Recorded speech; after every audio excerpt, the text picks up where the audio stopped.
ज्यादा रो के कहा करो अल्लाह कभी गरीब न करना। इसलिए कि अगर अमीरी के बाद मोहताजी आती है ना तो फिर इंसान बर्दाश्त नहीं कर पाता है। वो दिन सबसे मुश्किल होते हैं। अगर अमीरी के बाद मोहताज बंदा हो तो फिर बंदा जीना नहीं चाहता है। अमीर होने की दुआएं मांगते हो, अमीर रहने की दुआएं भी मांगा करो और वजीफे भी किया करो। अगर मिल गई है ना तो फिर टांग पर टांग रख के ये कहने की जरूरत नहीं अरे बतेरा है हुए नाम वर्बे निशां कैसे कैसे, जमी खा गई आसमां कैसे कैसे। बेशक हमने इतनी सी कम उम्र में ना बड़ी तब्दीलियां देख ली हैं। हमने बहुत छोटों को बड़े होते देख लिया है और बड़े बड़ों को बहुत छोटा होते देख लिया है। तो कम से कम इस महफिल में मैंने दुआ की थी अल्लाह सबको अमीर बना दे, तो जरूरतमंदों ने आमीन कहा। कम से कम अमीर ये सोच के आमीन कहते कि खुदा ये दौलत सलामत रखना। कह सकते थे ना अल्लाह सबको सलामत बाकरामत रखे, आमीन। हाँ जी, दुआएं मांगा करें अल्लाह से और कुछ अमल भी किया करें, कुछ अमल भी किया करें। अल्लाह हमारे इन इदारों को सलामत रखे जो आज घर घर में कुरान की रोशनी पहुंचा रहे हैं। बहुत गौर से मेरी बात सुनिएगा। तूफान नूह लाने से आखिर क्या फायदा, एक अश्क ही बहुत है अगर कुछ असर करे। ठीक है ना, कोशिश ये करें कि बात समझ में आए तो अमल करेंगे, खाली मजे लेने के लिए यहां कोई ना बैठे। इस्लाह मुआशरा कॉन्फ्रेंस इसका नाम है और दस्तारबंदी भी इस महफिल में है।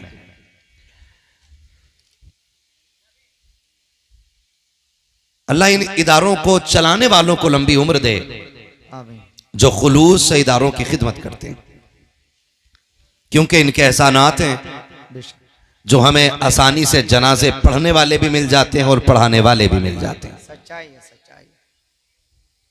वरना जिन इलाकों में इदारे नहीं हैं उन इलाकों में ईद के दिन फाता पढ़ने वाला मैसर नहीं होता है। अल्लाहु अकबर, अल्लाहु अकबर। कुर्बानी करने के लिए एक ही इमाम चक्कर काट रहा पूरे गांव में, जबकि ये वो काम है जो हर बंदे को आने चाहिए कि नहीं।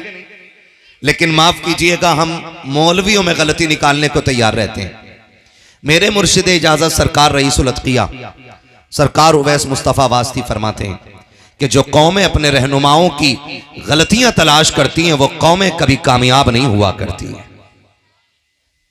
हाँ, ये उस मर्द कलंदर ने कहा है कि जो जमीन पे चलता फिरता कुतुब है। उस शख्स ने यह बात कही है कि जो कौम अपने रहनुमा की गलतियां तलाश करती है वो कौम कभी कामयाब नहीं होती है। लेकिन भला हो हमारी कौम का, हम तो 10 रुपए दे के भी मौलवी को जलील करने पे लगे रहते हैं। एक रसीद कटवा के साल भर इमाम साहब से सलाम करवा रहे आप। 50 रुपए मदरसे में दे के ये चाहता ही मौलवी मेरे लिए उठ के खड़ा हो। मुझे एक बात बताओ, ये जो उलमा बैठे हैं इनमें से किसके 8 हाथ पैर हैं? कितने इनके हाथ पैर? कितने दिख रहे हैं ना? कितने? आंखें कितनी है? सर कितने? सर कितने? कान कितने? तो मतलब जैसे हम वैसे ये हैं, अलग से कोई एक्स्ट्रा चीज नहीं है। लेकिन हम इनका एहतराम क्यों करते हैं? क्योंकि इनके सीने में रब का दिया हुआ दीन मौजूद होता है। बेशक बेशक बेशक। इतनी बात समझ में आ गई ना?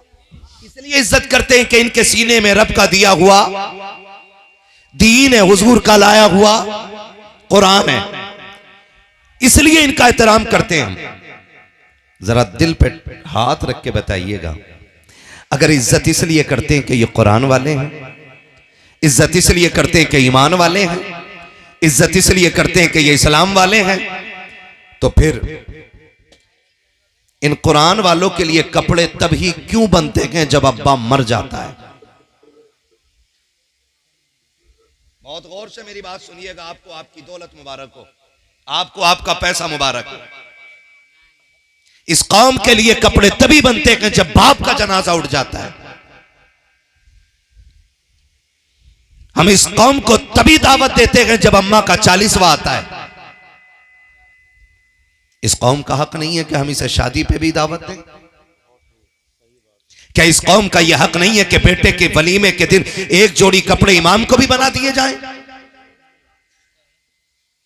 शीशा, कंगा तेल और एक जोड़ी कपड़ी पन्नी में रख के लेके आ रहा है और कह रहा है इमाम साहब ये लीजिए, आज अब्बा की बरसी थी, मैंने सोचा किस गरीब को कपड़े बना के दूं, मेरी नजर में तुमसे अच्छा कोई नहीं मिला है। हाथ जोड़ के कहता हूं तुम्हें खुदा का वास्ता है, अगर तुम ये कहते हो तुम्हें कुरान से प्यार है, तुम्हें इस्लाम से प्यार है, तुम्हें मुस्तफा से प्यार है, तो मैयत की दावत इन्हें खिलाओ या ना खिलाओ, वलीमे की दावतें खिलाया करो। इनको माँ की मैयत पे रोटी दो या ना दो, अपने बेटे के निकाह के मौके पे दावत दे दिया करो, इसलिए कि जिस जमीन पर कुरान वाले कदम रख देते हैं उस जमीन पे खुदा का करम उतरने लगता है। नारे तकबीर, नारे रिसालत, मसलके आला हजरत, फैजाने आला हजरत, जश्ने दस्तारबंदी, फैजाने इल्मे दीने मुस्तफा।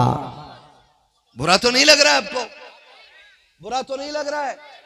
जिन्हें लग रहा है तो फिर उनके लिए सीधी बात है, मैं आईना को दिखाऊंगा दाग चेहरे के, जिसे खराब लगे सामने से हट जाए। यहां चापलूसी करने नहीं बैठे, यहां दो टोक बात होनी है।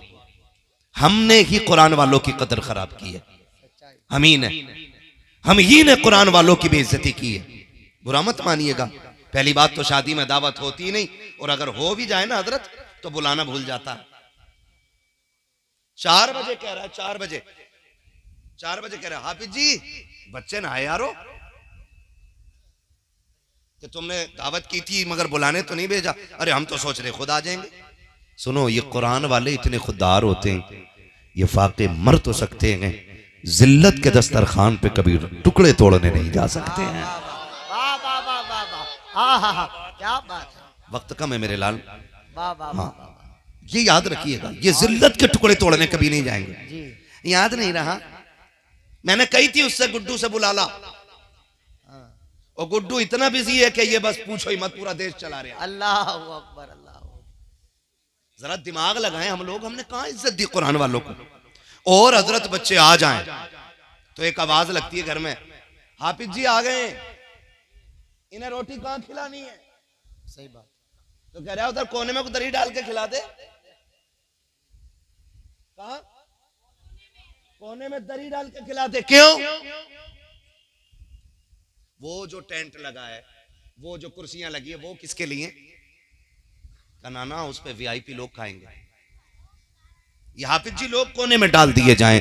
मैं आपसे पूछना चाहता हूं, आज लगता है ना कि आपको ये सबसे सस्ते कपड़े पहनने वाले हैं, ये सबसे घटिया कपड़े पहनने वाले हैं। अल्लाह की इज्जत की कसम खा के कहता हूं, लाओ उठा करके लाओ एक एक पैसे वाले को, खड़ा करो मस्जिद के इमाम के सामने, जिसे तुम 5000, 6000, 8000 देते हो, उसके कपड़े लाखों कमाने वाले के सामने मिलाओ। खुदा की कसम खा के कहता हूं, मक्की बैठी होंगी अमीरों के कपड़े पे, मुस्तफा के दर के जो वारिस होते हैं उनके कपड़ों की खुशबू भी अलग होती है, उनके कपड़ों की चमक भी अलग हुआ करती। नारे तकबीर, नारे रिसालत, मजहबे इस्लाम, पैगंबरे इस्लाम, तालीमाते इस्लाम। माशाअल्लाह, माशाअल्लाह, वाह वाह वाह। पढ़ाएंगे इंशाअल्लाह बच्चों को, इंशाअल्लाह, इज्जत करेंगे उलमा की। सामने से बैठ के कह रहे हैं हाफिज जी बन जाएगा तो क्या करेगा, मस्जिद में इमामत करेगा बस। अल्लाहु अकबर, अल्लाहु अकबर। कितना कमा लेगा, कितना कमा लेगा? मौलवी से ज्यादा कौन कमाने वाला है? मगर बनो दो। जी जी।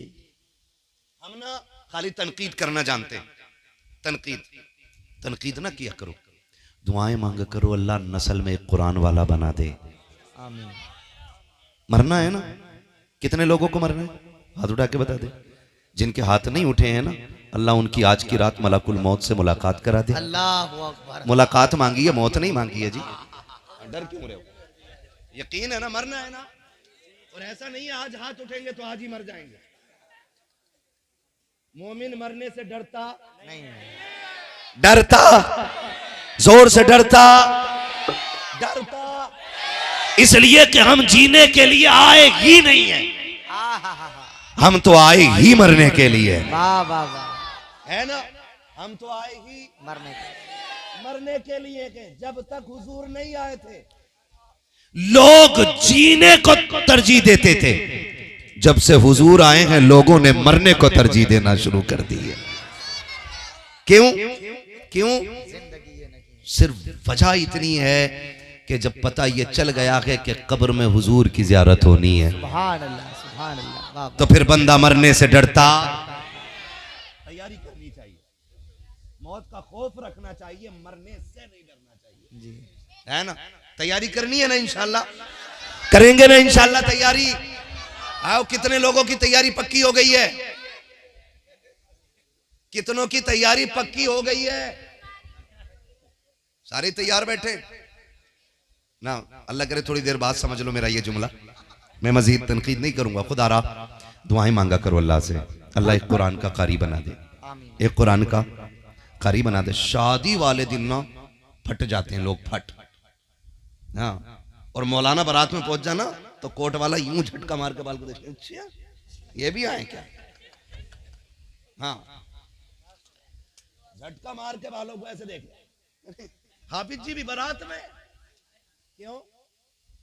यहाँ चोरी वाली पार्टी आई है? नहीं ना। और ये घुग्गू कब बनता है? ये कितनी जितना बड़ा ऐसे फिर रहा होगा ना, और सारे बटन खोल के जब निकाह का टाइम आवे ना, निकाह के टाइम कोने पकड़ता, अबे आओ कोने तो और जब निकाह पढ़ाने की बारी आती है, अल्लाह माफ करे, कभी कभी मैं तो निकाह पढ़ाना ही नहीं चाहता हूं। हाँ, हर जगह पार कर जाएगा, लेकिन जब युही और युमीद पे आता है तो इतने झटके खा रहा है जैसे इंजन स्टार्ट हो रहा। हाँ, ये कंडीशन है हमारी। काबिलियत देखें हमारी, हमारे पास कितनी किताबें हैं आसमानी? अरे हमारे पास एक है। वो किताब कौन सी है? जोर से बोले, और जोर से। क्या है? कुरान है वो। अगर वो नहीं पढ़ा तो फिर क्या पढ़ा? अगर वो ही नहीं पढ़ा तो क्या पढ़ा? फजर में उठ के मैगजीन खोलते, अखबार, आंख नहीं खुली, ऐसे मसल कर आ रहे हो, गेट पे से उठा के ले जा रहे हो, 15 मिनट पढ़ के चाय की दुकान पे आके कहता, सुनो सरकार अब क्या उसकी बन रही है? कि तुझे किसने बताया? कि हाँ हाँ देख लियो। क्योंकि जितना झूठ अखबार में बोला जाता उससे कहीं ज्यादा फिर ये बोलने लगता। मुझे तो हैरत होती, जिनसे घर नहीं चलते वो देश चलाते। हाँ, हलुए बैठे चाय की दुकान पे, बोले उसकी बन गई, बन गई, पक्की है, वोट किसे दे रहे हो? अरे यार छोड़ो, इसकी बन गई। ये कंडीशन है हमारी। जबकि फजर बाद क्या होना था? सबको कुरान पढ़ना चाहिए था। पढ़ना चाहिए था कि नहीं? कुरान पढ़ना चाहिए था, लेकिन हमने अखबार पढ़े, मैगजीन पढ़ी। इसमें कसूर हमारा नहीं है, कसूर हमारे आबा व अजदाद का है, जिन्होंने होश संभालने के बाद हमारे लिए जिंदगी के लिए हिंदी इंग्लिश को तो लाजिम समझा, लेकिन कुरान को लाजिम न कर सके। हमारी इंग्लिश, हिंदी इंग्लिश के लिए 12-14 घंटे बचा के रखे गए, कुरान के लिए आधा घंटा ना निकाल सके। बताओ तो सकी, जिस कौम को पढ़ाने के लिए, कुत्ता बिल्ली पढ़ाने के लिए 10,000 रुपए महीने के खर्च किए जाए और कुरान के नाम पे 100 रुपए खर्च करने को तैयार ना हो, उस कौम में कुरान पढ़ने वाले कहां से आएंगे? उस कौम में सलाहुद्दीन अय्यूबी कहां से आएगा? उस कौम में मोहम्मद बिन कासिम कहां से आएगा? वो लोग कुरान कैसे पढ़ेंगे जिन्होंने पूरी जिंदगी कुरान खोल के न देखा होगा? और तुम्हें खुदा का वास्ता है, पढ़ो हिंदी इंग्लिश। हमारा इस्लाम पढ़ने से मना नहीं करता है। डॉक्टर बनो तुम्हारा हक है, इंजीनियर बनो तुम्हारा हक है, आप मिनिस्टर बनो तुम्हारा हक है, लेकिन इस सबसे पहले कुरान के कारी बन जाओ। ये तुम्हारे मुसलमान होने का तुम पे हक रखा। नारे तकबीर, नारे रिसालत, मसलके आला हजरत, फैजाने आला हजरत, फैजाने हुजूर गौसे आजम, जश्ने दस्तारबंदी, इस्लाह मुआशरा कॉन्फ्रेंस, अल्लामा मुफ्ती मोहम्मद हम्माद साहिब किबला। माशाअल्लाह माशाअल्लाह। कोर्स अगर किताबों का ना 15,000 का भी हो जाए तो खरीदेंगे, 20,000 का भी हो जाए तो खरीदेंगे। चल सुबह खड़ा हो मेरे साथ, मैं तुझे मस्जिद के दरवाजे पे लेके चलूं। ऐसे ऐसे बच्चे आते हैं कि उनके जो कायदे होते हैं ना, हर पन्ने पे टैप लगा होता है, बोसीदा होते हैं। हाँ सही बात। हर वर्क पे टैप लगा है। हम 10,000 15,000 हिंदी इंग्लिश पढ़ाने वाले और पढ़ने वाले बच्चों पे लगा देते हैं, हमसे 50 रुपए कुरान वालों पे खर्च नहीं होते। अल्लाहु अकबर, अल्लाहु अकबर। हम कहां खड़े हैं यार?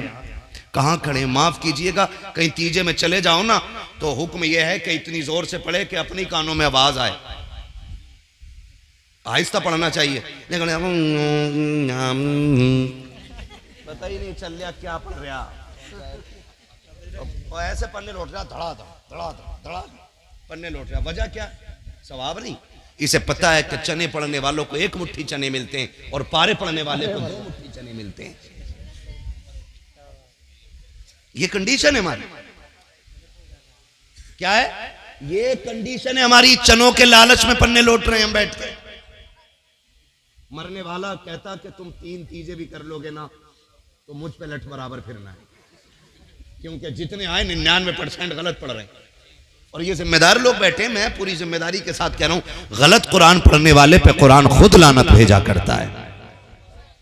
बैठे तो सवाब की नीयत से थे और अजाब लेके उठ रहे। नौजवानों, आदत डालो कुरान पढ़ने की।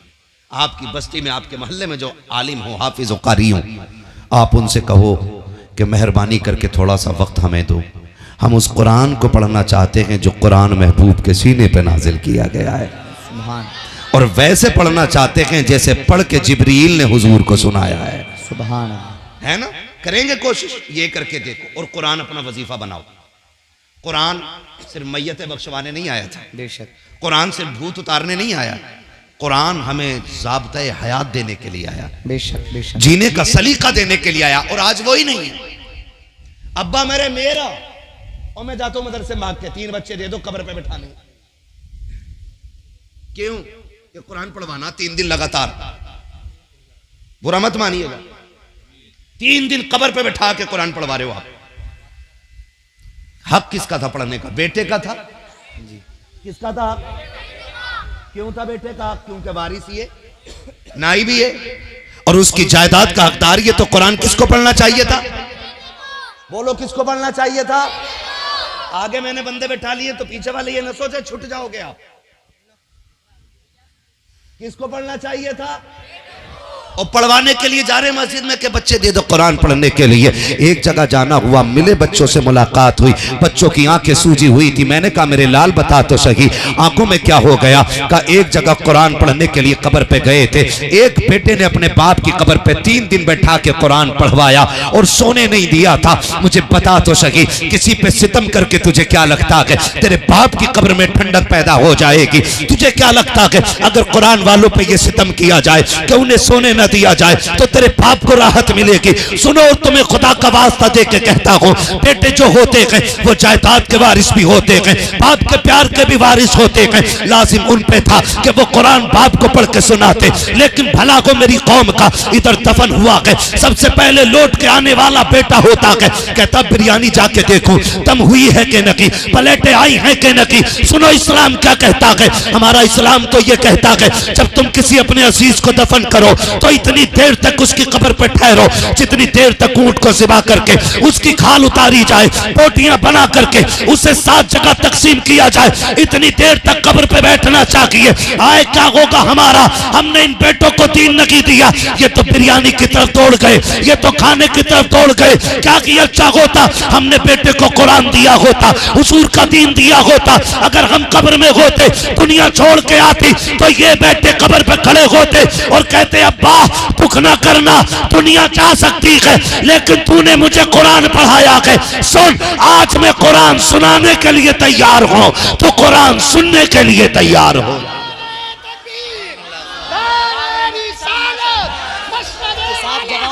वाह वाह वाह, मुफ्ती साहब जवाब नहीं है, माशाल्लाह माशाल्लाह।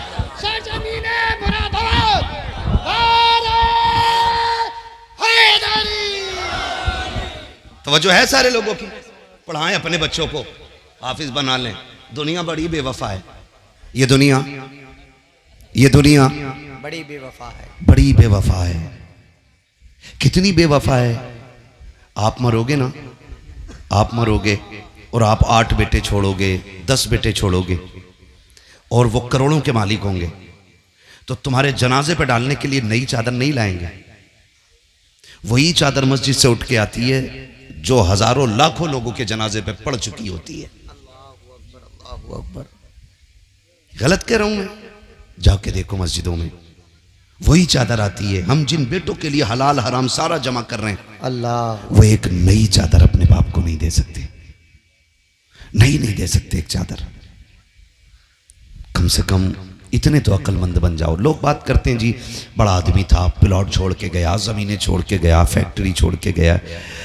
तो मैं कहता हूँ कामयाब वो नहीं है जो अपने पीछे करोड़ों की जायदाद छोड़ जाए, कामयाब वो होता है जो अपने पीछे कुरान पढ़ने वाले छोड़ जाया करता है।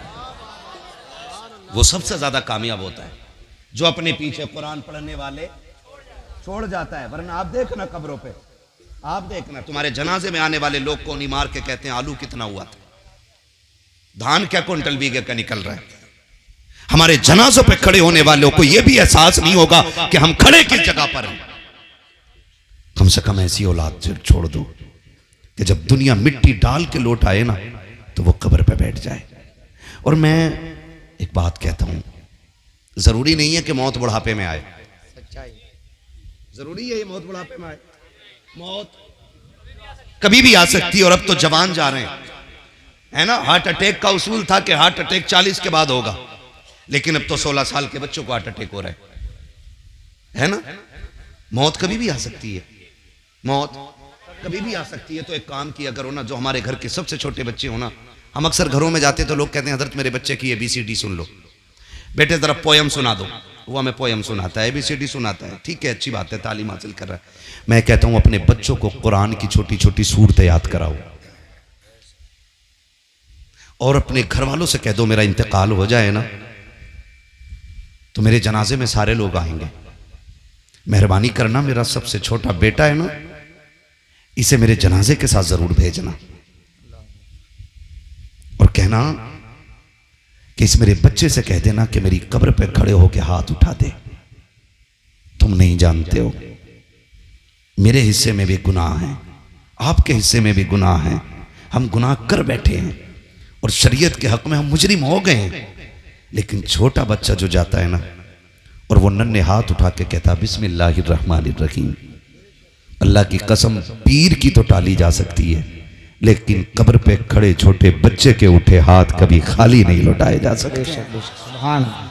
अपने बच्चों को कुरान सिखाओ और इनसे कहो हमारे जनाजे में तुम्हें आना है, हमारे दफन में तुम्हें आना है, हमारी मिट्टी पे खड़े होना है तुम्हें। अपने बच्चों को बताया करो कि अगर हम मर जाए ना बेटे तैयार हो जाओ ना स्कूल के लिए। इधर अगर नाश्ते में देरी हो ना तो सुनो तुम्हारा नाश्ता मक्खन पराठे से होगा, मेरा नाश्ता कुरान की 2 आयतों से हो जाएगा।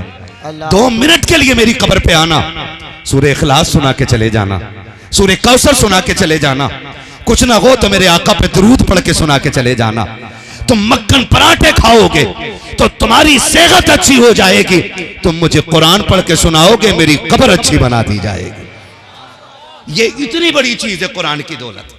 और हमने क्या, अरे बुला लेंगे किसी को भी, आ जाएगा कोई भी नमाज जनाजा पढ़ाने के लिए। हाँ मिल जाते हैं जनाजा पढ़ाने वाले, मुझे बुला लेना, मैं भी कहूंगा हाँ भाई हाजी इरशाद साहब ने और हमारे मौलाना शाह आलम साहब ने इन्होंने जलसे में बुलाया था, बड़े अच्छे लोग थे, चलो इनके यहाँ किसी का इंतकाल है जनाजा पढ़ लें। हम आए, हाथ बांधा, अल्लाह अकबर, नियत करी, चले गए पढ़ा के। ठीक है ना, मुझे सच्ची बता तेरे मरने का एहसास मेरे सीने में उतना ही होगा कि जितना तेरे बाप या तेरे बेटे के सीने में होगा? हो सकता है उतना नहीं ना, क्योंकि जमीन उतनी ही गर्म होती है जितनी पे आग जलती है, उतनी जमीन गर्म होती है। क्या कि अच्छा हो कि जनाजे में तू लेटा हो, मुसल्ले पे तेरा बेटा खड़ा हो। कितनी खुशनसीबी होगी कि जनाजे पे बेटा लेटा हो, मुसल्ले पे बाप खड़ा हो। फिर सिर्फ नमाज जनाजा नहीं होनी है, फिर आंखें भी बरसेंगी, आंसू भी गिरेंगे। और रब इतना करीम है कि भीगी पलकों को कभी खाली नहीं रखा करता है, कभी खाली नहीं रखा करता है। और ये आज 3 हाफिज कुरान बने। लोग कहेंगे लो जी हाफिज जी बनाए इनके बाप ने, हाफिज जी बनाया, क्या कर लेंगे, मेरा तो इंजीनियर बनना है, मेरा तो डॉक्टर बनना है। मैं मुखालिफ नहीं हूं इस चीज का कि आपका इंजीनियर और डॉक्टर बन रहा। आज तुझे बताऊं ये कितने कामयाब लोग हैं, इनके माँ बाप कितने होशियार हैं, इनका खानदान कितना नसीब वाला है। जब रूह निकलने का आगाज होता है ना, पैर की तरफ से निकलना शुरू होती है और जब आके कमर में अटक जाएगी, कमर से निकल के जब सीने की हसलियों में जाके रूह अटक जाती है, तब दौड़ते हैं लोग पानी पढ़वाने के लिए। एक पानी पढ़ने वाले को तलाश किया जाता है, सारी गलियां चेक कर दी जाती हैं, कहीं कुरान वाला नहीं मिल रहा है। लाओ लेकर के आओ इंजीनियर और डॉक्टरों को, लेकर के आओ वकीलों और जजों को, लेकर के आओ जिसको तुमने दुनिया की सारी तालीमें दी हैं, जिस पर तुमने करोड़ों रुपया लगाया है, ला करके खड़ा करो। बाप से आकर के डॉक्टर कहेगा अब्बा बता मैं तेरे लिए क्या कर सकता हूँ। बाप गर्दन हिला के कह देगा बेटे तेरी कोई दवा मेरे काम की नहीं रह गई है। हाँ हाँ मैंने करोड़ों लगा करके तुझे डॉक्टर बनाया था, लेकिन आज तेरा कोई सिर्फ मेरे काम का नहीं है। फिर बढ़ाओ वकील को आगे, अब्बा मुझ पे लाखों रुपये लगाए थे, बता कौन सा तुझे नुस्खा दूं। कहेगा तेरा भी काम कोर्ट में है, मेरे पास तेरा कोई काम नहीं है। लाओ इंजीनियर को, उसको भी रोक देगा बाप। बड़े बड़ों को लेकर के आ जाना, बाप सबको इनकार कर देगा। कहा बता क्या चाहता है। तब बाप रोक के कहता है आज लग रहा है कि मैंने सबसे बड़ी गलती की है। काश एक बेटे को कुरान वाला बना दिया होता, हाफिज कुरान वाला बना, हाफिज कुरान बनाता, क्या मिलता। तो वो रो के कहता है कम से कम बेबसी की मौत तो न मरता, मेरा बेटा कुरान पढ़ता, मैं मुस्कुराता हुआ जन्नत की तरफ रवाना हो जा। नारे तकबीर, नारे रिसालत, मसलके आला हजरत, फैजाने आला हजरत, फैजाने इल्मे दीने मुस्तफ़ा, फैजाने हुजूर सदरुल्लाह फाजिल। तवज्जो है सारे लोगों की, थके तो नहीं है ना। दीन बड़ी मुश्किल से फैला है हम तक, दीन बड़ी मुश्किल से आया है हम तक। आज तो माफ कीजिएगा हम मुसलमान हैं, लेकिन वलीमे में ना बियर चल रही है। हम मुसलमान हैं, बर्थडे पे शराब चल रही है। हम मुसलमान हैं, हम अगर कागज कहीं पे अपने पास करा लेते हैं ना तो यारों के साथ पार्टी में शराब चल रही है। हैं जो बच गए थे नौजवान वो शराब में डूब गए, बाकी जो बचे थे जुए में बर्बाद हो गए। हम कौन है? कौन है हम? फख्र से कहो हम मुसलमान हैं, है ना। आपके जरिए भी उन लोगों तक बात पहुंचाना चाहता हूं जो शराब में डूबे, जो जुए में जाके बर्बाद हो गए। कभी इन चीजों की तरफ न जाना। कह रहा मौलवी साहब तुम्हें क्या पता है, ये तो एनर्जी ड्रिंक है, शराब थोड़ी है, इसे तो बियर कहते। सुन बेटे, जिसे तू पढ़ा रहा है ना, ये वो है जिसने तेरे कान में अजान पड़ी है और तेरी कब्र पे भी अजान पड़ेगा। ये लुल्ल नहीं है, गवार नहीं है, ये सब जानता है, इसे पता है शराब क्या होती है और बियर क्या होती है और एनर्जी ड्रिंक क्या होती है, ये सब जानता है। हम डूब गए शराब में जाकर के, हमारी कौमों का बेड़ा गर्क हो गया, हम बर्बाद कर दिए गए, कुछ नहीं बचा है। अब जो बचे थे ना उन्हें मोबाइलों की लत लग गई है, मोबाइलों की लत। माफ कीजिएगा, अब तो रील बनाने के चक्कर में ना दीन से भी लोग खेल देते, दीन के साथ खिलवाड़ कर देते। कब तक? सिर्फ रील रह जाएगी और कुछ नहीं रहना है। और जो रील कब्र में धोई जाएगी ना, वहां कोई बचाने वाला नसीब नहीं होना है। ये याद रखना मेरी बात। तवज्जो है सारे लोगों की। हम किधर जा रहे? रील बनाने के लिए। रील बनाने मर्द तो मर्द बेटियां उतर आई रील बनाने, बेटियां उतर आई रील बनाने के लिए। और अब्बा बड़े फख्र से कह रहा ना मेरी बेटी के 2.5 लाख फॉलोवर 1 मिलियन हो गए। मिलियन नहीं, ट्रिलियन भी हो जाए ना तो तेरी औकात एक मिट्टी के ढेले बराबर नहीं है, कोई औकात नहीं है। हाँ बुरा ना मानिएगा, अभी एक मीडिया की रील बनाने वाली बच्ची का इंतकाल हुआ, जानते हो, उसके कई लाख फॉलोवर थे, लेकिन उसकी लाश ना हॉस्पिटल के बाहर 3 दिन रखी रही थी। मुंह देखना तो बड़ी बात, अपने लोग उसे लेने के लिए नहीं आए थे। लानत हो ऐसी इज्जत पे जो हमारी दुनिया और आखिरत दोनों तबाह कर दे। और देख अगर पता चल जाए कोई कुरान वाली का इंतकाल हो गया है, ऐसी बच्ची का इंतकाल हो गया जिसकी तहज्जुद कज़ा नहीं हुई, खुदा की कसम हाजी भी बढ़ बढ़ के कंधा दे रहा है, नमाजी भी बढ़ बढ़ के कंधा दे रहा है, 5 वक्त का कुरान की तिलावत करने वाला नमाजों में वो भी बढ़ के कंधा दे रहा है। बता तो सकी क्या मिल गया है? क्या तुम नहीं जानते हो ये कनीज़े फातिमा ज़हरा जा रही है, इसके जनाजे को कंधा देने से हो सकता है काबे वाला भी राजी हो जाए, मदीने वाला भी राजी। नारे तकबीर, नारे रिसालत, मसलके आला हजरत, फैजाने आला हजरत, जश्ने दस्तार बंदी। माशाअल्लाह माशाअल्लाह। पौन घंटा हो चुका है, चलूं आगे और नहीं थके ना। दीन बड़ी मुश्किल से फैला है। आज तो माफ कीजिएगा, बुरा ना मानिएगा, बातें बहुत कड़वी हैं लेकिन सच्ची हैं। अगर मदरसे वाले किसी सेठ को फोन कर देना, साहब पिछले साल आपकी 2000 की रसीद थी, है ना, वो कह रहे तुम्हें बड़ी जल्दी है भाई, ले लियो, फिर ये कह के फोन काट दिया। फिर थोड़ी दिन के बाद गए दुकान पे, अगर कोई मदरसे वाला चला जाए ना तो दुकानदार मुंह फेर के खड़ा हो जाता है ऐसे ऐसे। धनिये वाले की इज्जत है उसकी नजर में, गरम मसाला लेने वाले की इज्जत है उसकी नजर में। हाँ भाई, 2 पैसे की चीज लेने वाले की इज्जत है, लेकिन कुरान वाले की इज्जत उसकी नजर में नहीं होती है जी। उसे मुंह फेर फेर के बात कर रहा है। वो कह रहा है भाई साहब भाई साहब भाई साहब, ऐसा लग रहा है ये भीख मांगने आया खड़ा है। सुन, अल्लाह के अजाब से डर। रब देना जानता है ना, बेशक, तो रब लेना भी जानता है। सच्चाई। अकड़ तो किसी को भी नहीं दिखानी चाहिए, खास करके कुरान वालों को, खास करके कुरान वालों को। ये इतने लोग बैठे, वो आए कि नहीं भाई जिनका मदरसा है, शान आलम साहब है ना। अच्छा ये बताओ, ये इतने लोग बैठे, इनमें से किसी को अपने बच्चों के लिए भीख मांगते देखा है किसी ने? बोलो, देखा है किसी ने? अपनी बीवी के लिए, अपने शौक के लिए? ये आपके और मेरे दरवाजे सिर्फ इसलिए आते हैं ताकि ये जो कुरान वाले पढ़ रहे हैं ना, इनकी खिदमत हो सके। सुभान अल्लाह। इनके लिए आते हैं। और तुमने इन्हें कुत्ता समझा, तुमने इन्हें जलील समझा, तुमने इन्हें तोकोड़ी का समझा। सुन, जब तू किसी कुरान वाले को जलील करता है तो मशीयत का नकीब आवाज देता है, औकात में आ जा, ये घमंड का सरिया निकाल दे, कुल कायनात का मालिक मैं हूं, मेरे कुरान वालों को जलील ना कर, वरना याद रख एक दिन ऐसा गिराऊंगा कोई बचाने वाला नसीब नहीं होगा। फिर वो दिन भी आता है, हमने बड़े बड़े घमंडियों को कब्रिस्तान में पड़े देखा है, हमने बड़े बड़े घमंडियों को हॉस्पिटल में पड़े देखा है, हमने इस हाल में देखा है कि हॉस्पिटल में पड़े हैं, ऑक्सीजन मुंह पे लगा के, यार रिश्तेदार आ रखे हैं, कोई जूस लेकर के आ रखा है, कोई फल लेकर के आ रखा है, लेकिन डॉक्टर ने कह दिया है कि एक बूंद हलक में नहीं डाला जाएगा, एक लुकमा नहीं खिलाया जाएगा। कहा किस लिए? कहा अगर खिला दिया तो दर्द से तड़प जाएगा। तुम्हें क्या लगता है यह एहतियात से रुका है? नहीं, आज अल्लाह ने ताले लगा दिए हैं, और खुदा की कसम ये ताले लगा के खुदा बता रखा है, काश तुमने कुरान वालों की इज्जत की थी, कहीं होती तो आज जिल्लत की मौत न मरते।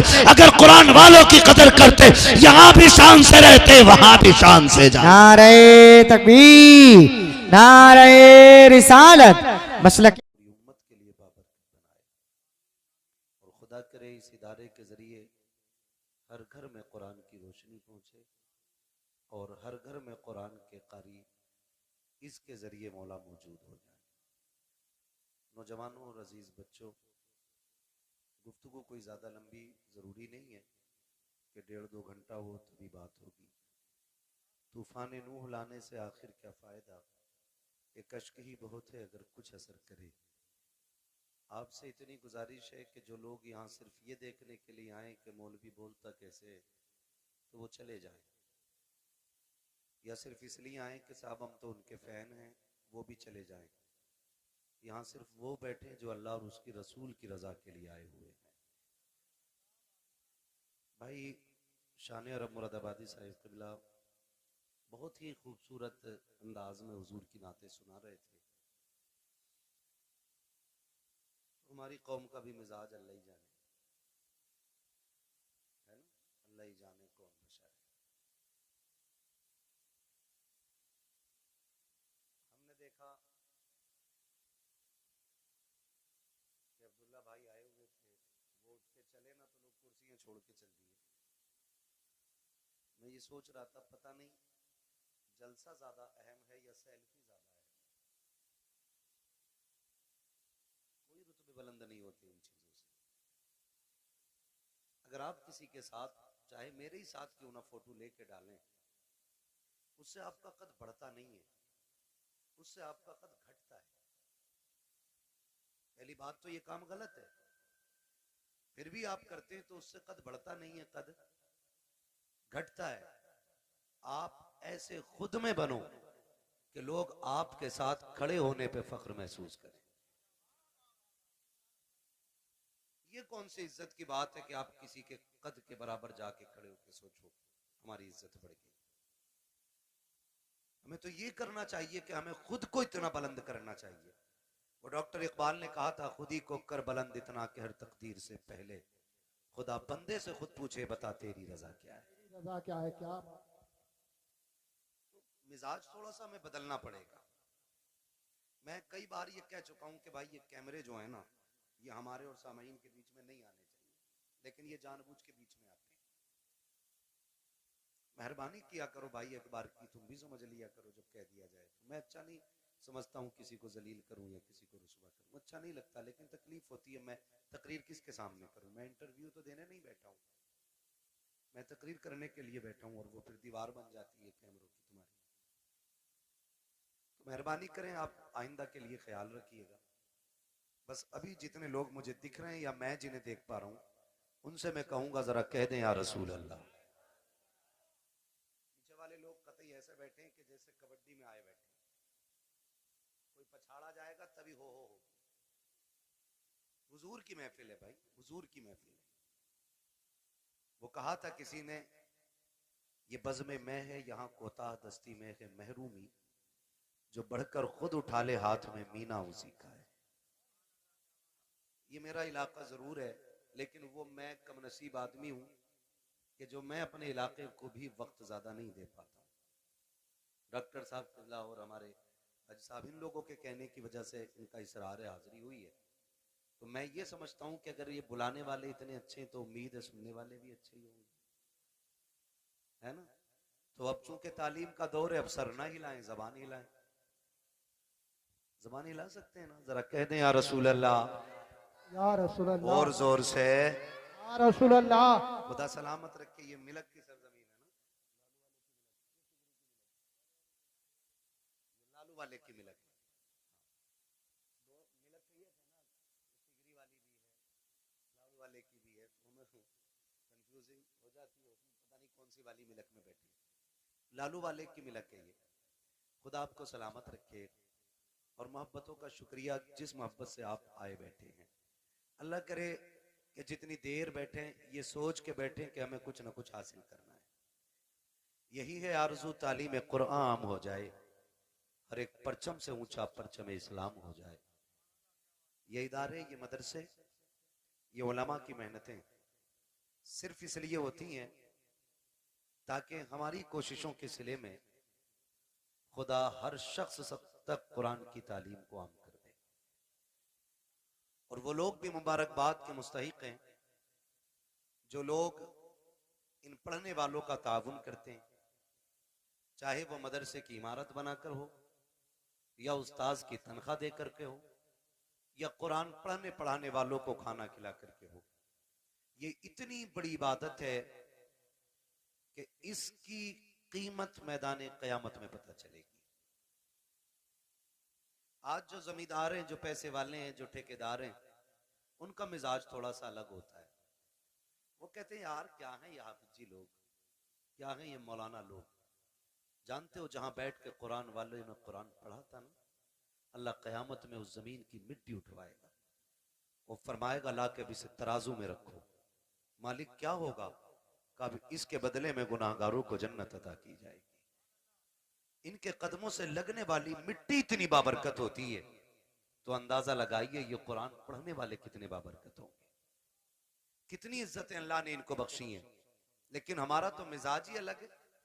और एक बात समझ बैठी है हम लोग के जो होगा देखा जाएगा, देख लेंगे, जो होगा देखा जाएगा, अभी मौज कर लेने दो।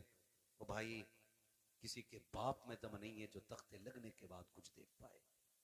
औकात नहीं है जो कब्र के अंधेरे को उजाले में बदलने की ताकत रखता हो। कब्रिस्तान जाते हैं आप लोग, देखें कब्रिस्तान, गए होंगे कभी कव्वाली सुनने? अक्सर मेले भी ना कब्रिस्तानों में, भोजपुर में उरस होता, पूरा कब्रिस्तान तमाशों से भरा रहता है। कब्रों पे लोग चढ़े रहते हैं। गैरत आती है यार, हम तो हुजूर के उम्मती हैं, क्या हमें कब्रों के भी एहतराम नहीं रहे? जिस जमीन पे जूते उतार के चलने की इजाजत है, कब्रिस्तान में कब्रों के ऊपर चढ़ बैठे, और कब्रिस्तान में भी कोई तिलावत नहीं है, उलमा बैठे। कब्रिस्तान में तो जोर से कुरान पढ़ने तक की इजाजत नहीं, और वहां कव्वालियां हो रही हैं, तमाशे हो रहे हैं, जूते पहन के गधे घोड़ों की तरह दौड़े जा रहे हैं। मरना नहीं है, आना नहीं है कब्रिस्तान में एक दिन, ख्याल नहीं है कुछ भी हमें। ओ भाई, कब्र वो जगह है जहां सबको आके देखना, और किसी की कब्र ऐसी नहीं होगी कि किसी की कब्र में ईंट लग गई और किसी की में सोना लग गया, किसी की में लोहा लग गया। कब्र सारी कच्ची होगी। तजर्बा ना हो तो कर लेना, कब्रिस्तान जाओगे पता चल जाएगा। हुए नाम वर्बे निशां कैसे कैसे, जमी खा गई आसमां कैसे कैसे। बाबा सुभान अल्लाह सुभान अल्लाह। सभी को मरना है, लेकिन तैयारी कोई नहीं है, कोई तैयारी नहीं। और कई बार तो सीधे मदरसे वालों को लोग गालियां देते, ताने देते, तरह तरह की बातें करते। अगर मस्जिद का इमाम या मौलवी समझाने बैठ जाए ना, तो कहते हैं जी तब चलेंगे जब खुतबा होगा। मौलाना बहुत कड़वा बोलते हैं, खुतबे के टाइम मस्जिद में जाना है। हमारी कौम इतनी बेगैरत हो गई है, हमें खतीब भी वो चाहिए जो यहां बैठ के शेख चुल्ली की हरकतें पूरी अदा करें,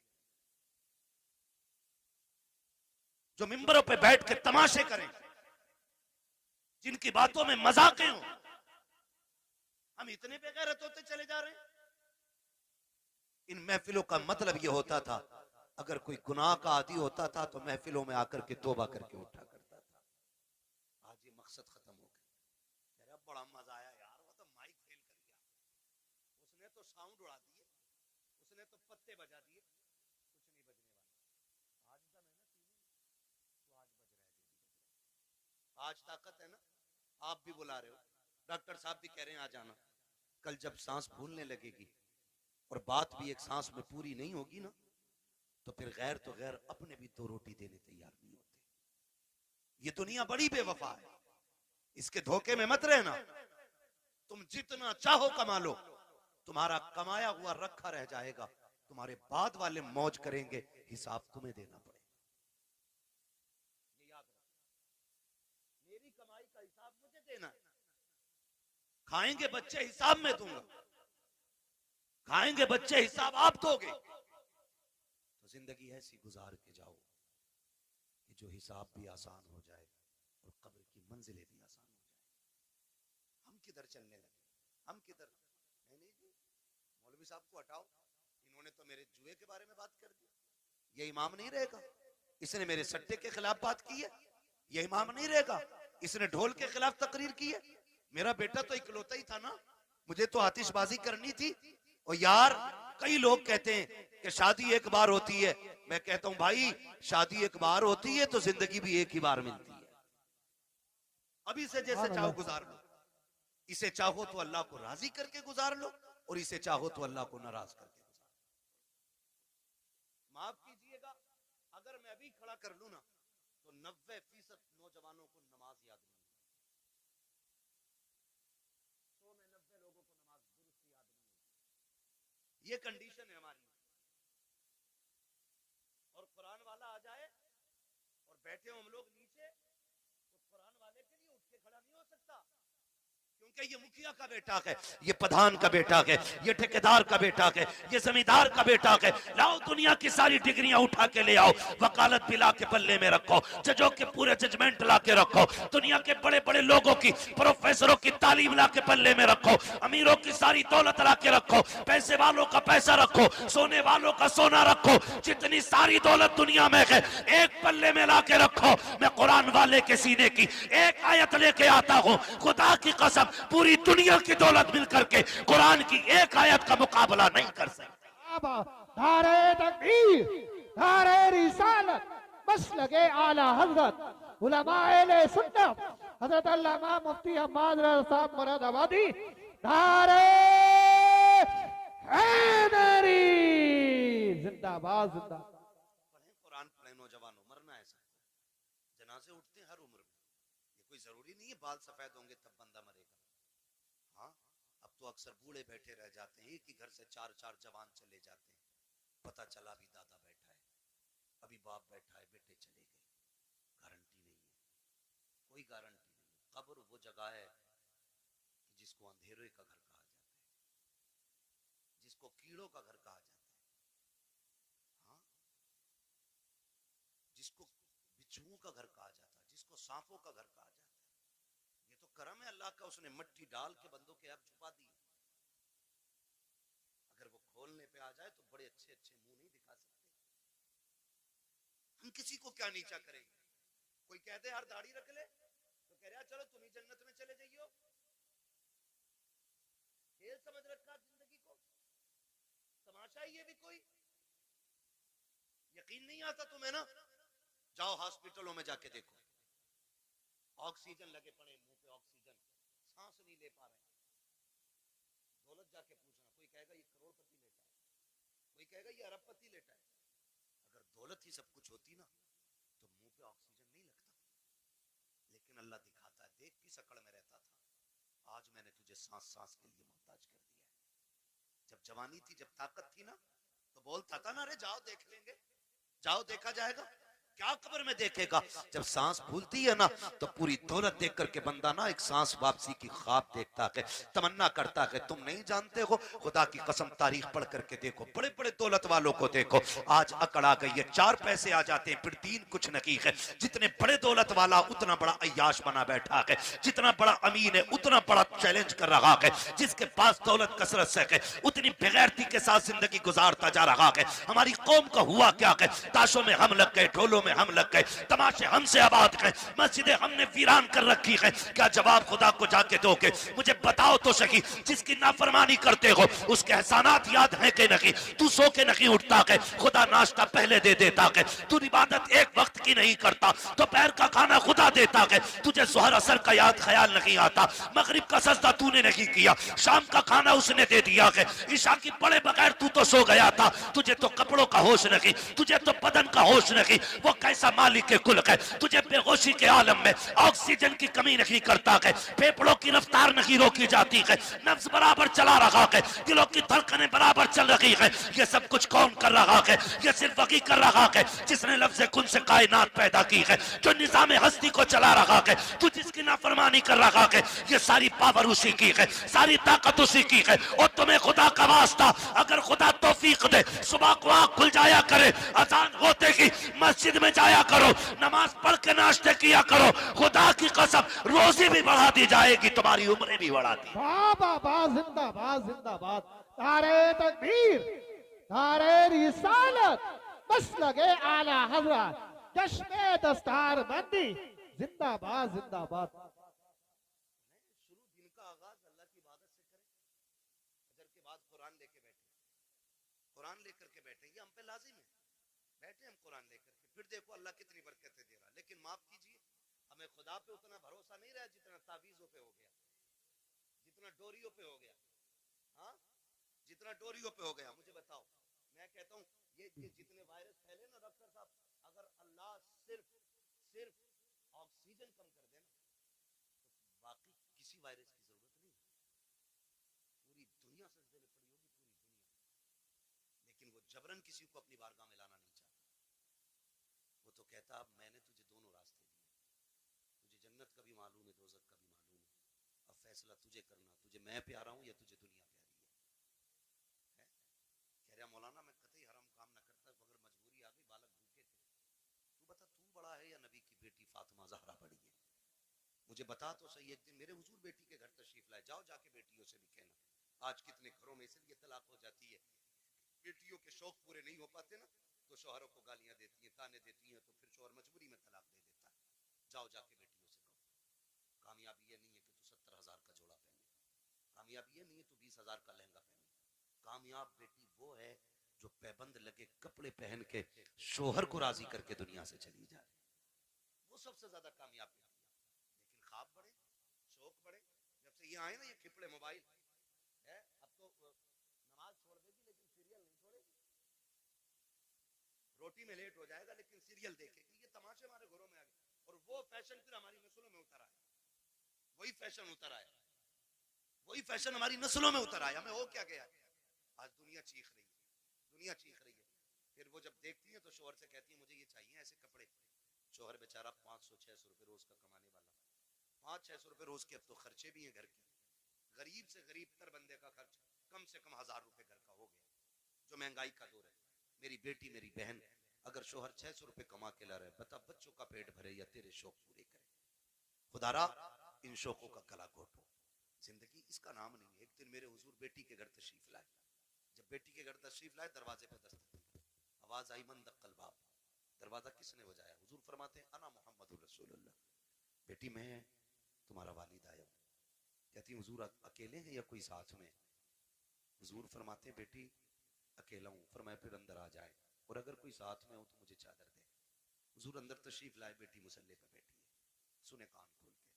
जब अंदर आए, बेटी मुसल्ले पे बैठी, हुजूर के इस्तकबाल में उठ के खड़ी हुई, कदम कांप गए, कदम काट गए। मैं किसकी बात कर रहा हूँ? खातून जन्नत, जिनको जन्नती औरतों की मलका बनाया गया है, हाँ, जिनकी सरदारी का वादा मेरे हुजूर ने ले लिया। मैं उनकी बात कर रहा हूँ, आज के घर की बात नहीं। आज कोई मौलवी की बेटी, कोई किसान की, कोई प्रधान की, कोई जमींदार की, कोई चौकीदार की, आज मुस्तफा की बेटी नहीं है। लेकिन मिजाज फिर भी आज के देखिए, और कल की बात देखिए, खड़ी हुई मुसल्ले पे। हुजूर फरमाते हैं फातिमा ये बात क्यों कही? कोई हो तो चादर दे दे, और ना हो तो अंदर आ जाए। कहती हैं अब बाबा, जो दुपट्टा मैंने ओढ़ रखा है, इसके पैबंद खुल गए हैं। कोई और होता तो मैं इसके ऊपर से आपकी चादर डालती, लेकिन बाप है और बाप बेटी का पर्दा क्या। जब आए ना तो बेटी कांपी, गिरने लगी। हुजूर ने बेटी को संभाला। फरमाते फातिमा खैर तो है?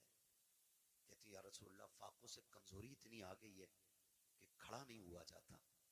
हुजूर की आंखों में आंसू आ गए। फातिमा क्या चाहती है? महबूब बेटी तेरी और इतने फाके? मेरे नबी ने फरमाया बेटी मुसल्ले का कोना हटा। जब कोना हटाया ना तो मुसल्ले के नीचे हीरे जवाहरात का दरिया था।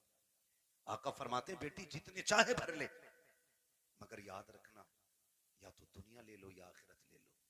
खातून जन्नत ने वही कोना छोड़ दिया। कहती आका फातिमा की पूरी जिंदगी खुदा के लिए गुजरी है, मुझे इस दौलत की कोई जरूरत नहीं है। आज हुआ क्या है हमें? आज हुआ क्या है? बात बात पे बेटियां तलाक मांगने लगती हैं। चल चल, तेरे घर में सुख नहीं पाया, तेरे घर में सुकून नहीं पाया।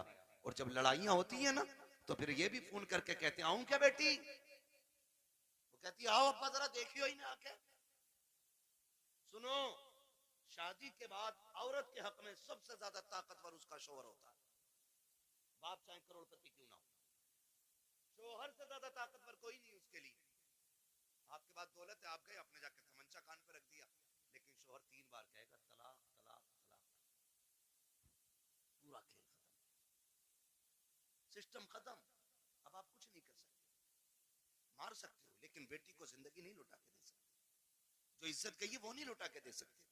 आपसे भी थोड़ी सी गुजारिश है, मियां बीवी के झगड़े हुआ करे तो उड़ के न जाया करो, उड़ के न जाया करो। क्या कर बेटी गलती तेरी है तो राजी तू कर, और गलती शोहर की है तो फिर हम बाद में बात कर लेंगे। गरम गुस्से पे ना जाओ। नुकसान किस चीज का हो रहा है? झगड़े पहले भी होते थे और आज भी हो रहे हैं, लेकिन फर्क इतना, पहले झगड़े होते थे वो बीवी घर जाते जाते 8 दिन लग जाते थे, गुस्सा ठंडा हो जाता। और आज तो औरतें भी इतनी चला के पहले फोन लगा लिया, फिर कह रही है आदमी से बताओ क्या कह रहे थे तुम। फोन चालू है, मेरे बाप को क्या कह रहे थे, तो वो उसे क्या मालूम फोन लगा हुआ, वो कहते तेरे बाप को भी देख लूंगा। वो सुन रहा है, अभी झगड़ा खत्म नहीं हुआ, गाड़ी दरवाजे पे, क्या कह रहा भाई देख के दिखा। आए गिरबान पकड़ लिया, बस इतनी गुस्सा का पीता हो गई तलाक, मरो अब जा करके।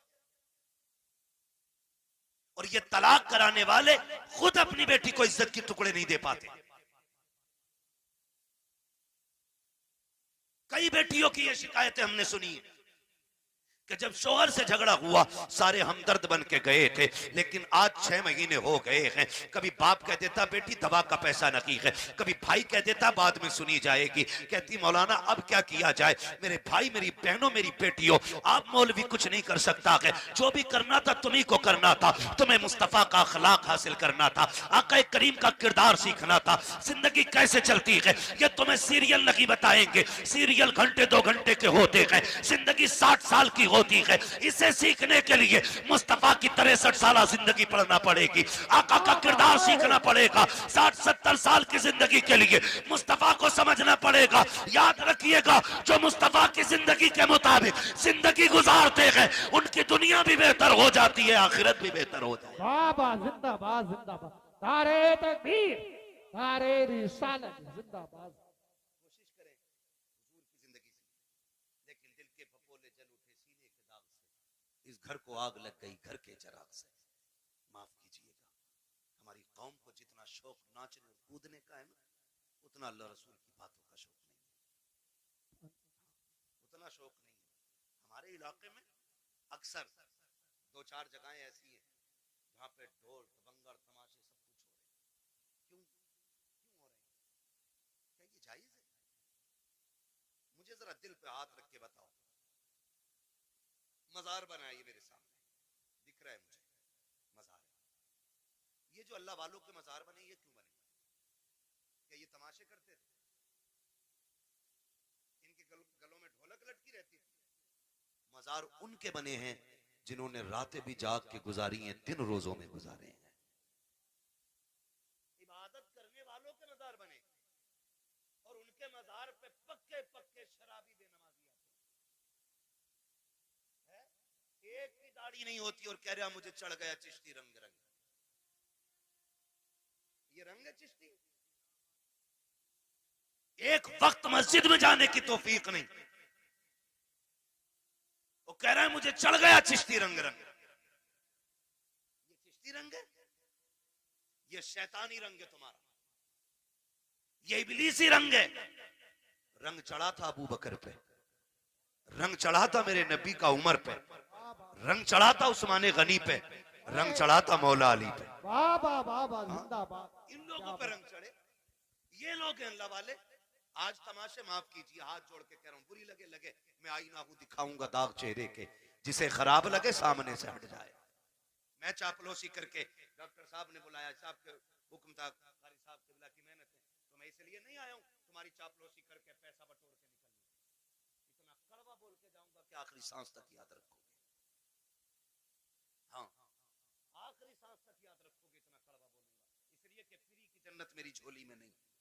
मुझे पता जन्नत सस्ती होती तो हुसैन करबला में 72 साल न कटवाता।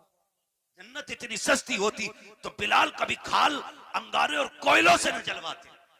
जन्नत मुश्किल थी ना, तभी तो अंगारों पे जलाए गए। सुहैब रूमी जैसे लोग, हुजूर के ऐसे आशिक, खुदा की कसम तारीख पढ़ो, आज भी कलेजे कांपते। क्या किया हमने दीन के लिए? क्या किया? हाँ, होता क्या, पूरा सा आ गया बाबा का चंदा दे दो। पहली बात तो सुने, हलाल कमाई इतनी इज्जत वाली होती। फरमाया गया हलाल कमाई का 1 रुपया भी अगर कब्र में गिर जाए और तख्ते लगा दिए गए हो, फरमाया गया तख्ता हटा के रुपया निकाला जाए। 1 रुपए की इतनी वैल्यू है। जबकि सगा भाई मुंह ना देख पाया हो, बेटे ने बाप को ना देखा हो, बाप ने बेटे को ना देखा हो, तख्ते हटा के मुंह दिखाने की इजाजत नहीं। लेकिन रुपया निकालने का हुक्म है। तेरे रुपए की इतनी अहमियत है इस्लाम की नजर में, हमारी नजर में कितनी अहमियत? उर्स आर्या बाबा का ठीक है, उर्स करो, लेकिन शरीयत के दायरे में। उर्सों से मुखालफत नहीं, तुम्हारे तमाशों से तकलीफ है। सुन सकते हैं कड़वी बातें? बोलूं जरा मैं, मेरे सामने नौजवान बैठे, जवान बिगड़ते तो बच्चे इनकी उंगली पकड़ के मेलों में जाते। आज 28 साल का मेले में गया तो 8 साल का उंगली पकड़ के गया, कल ये 28 का होगा, 8 के को पकड़ के ये ले जाएगा।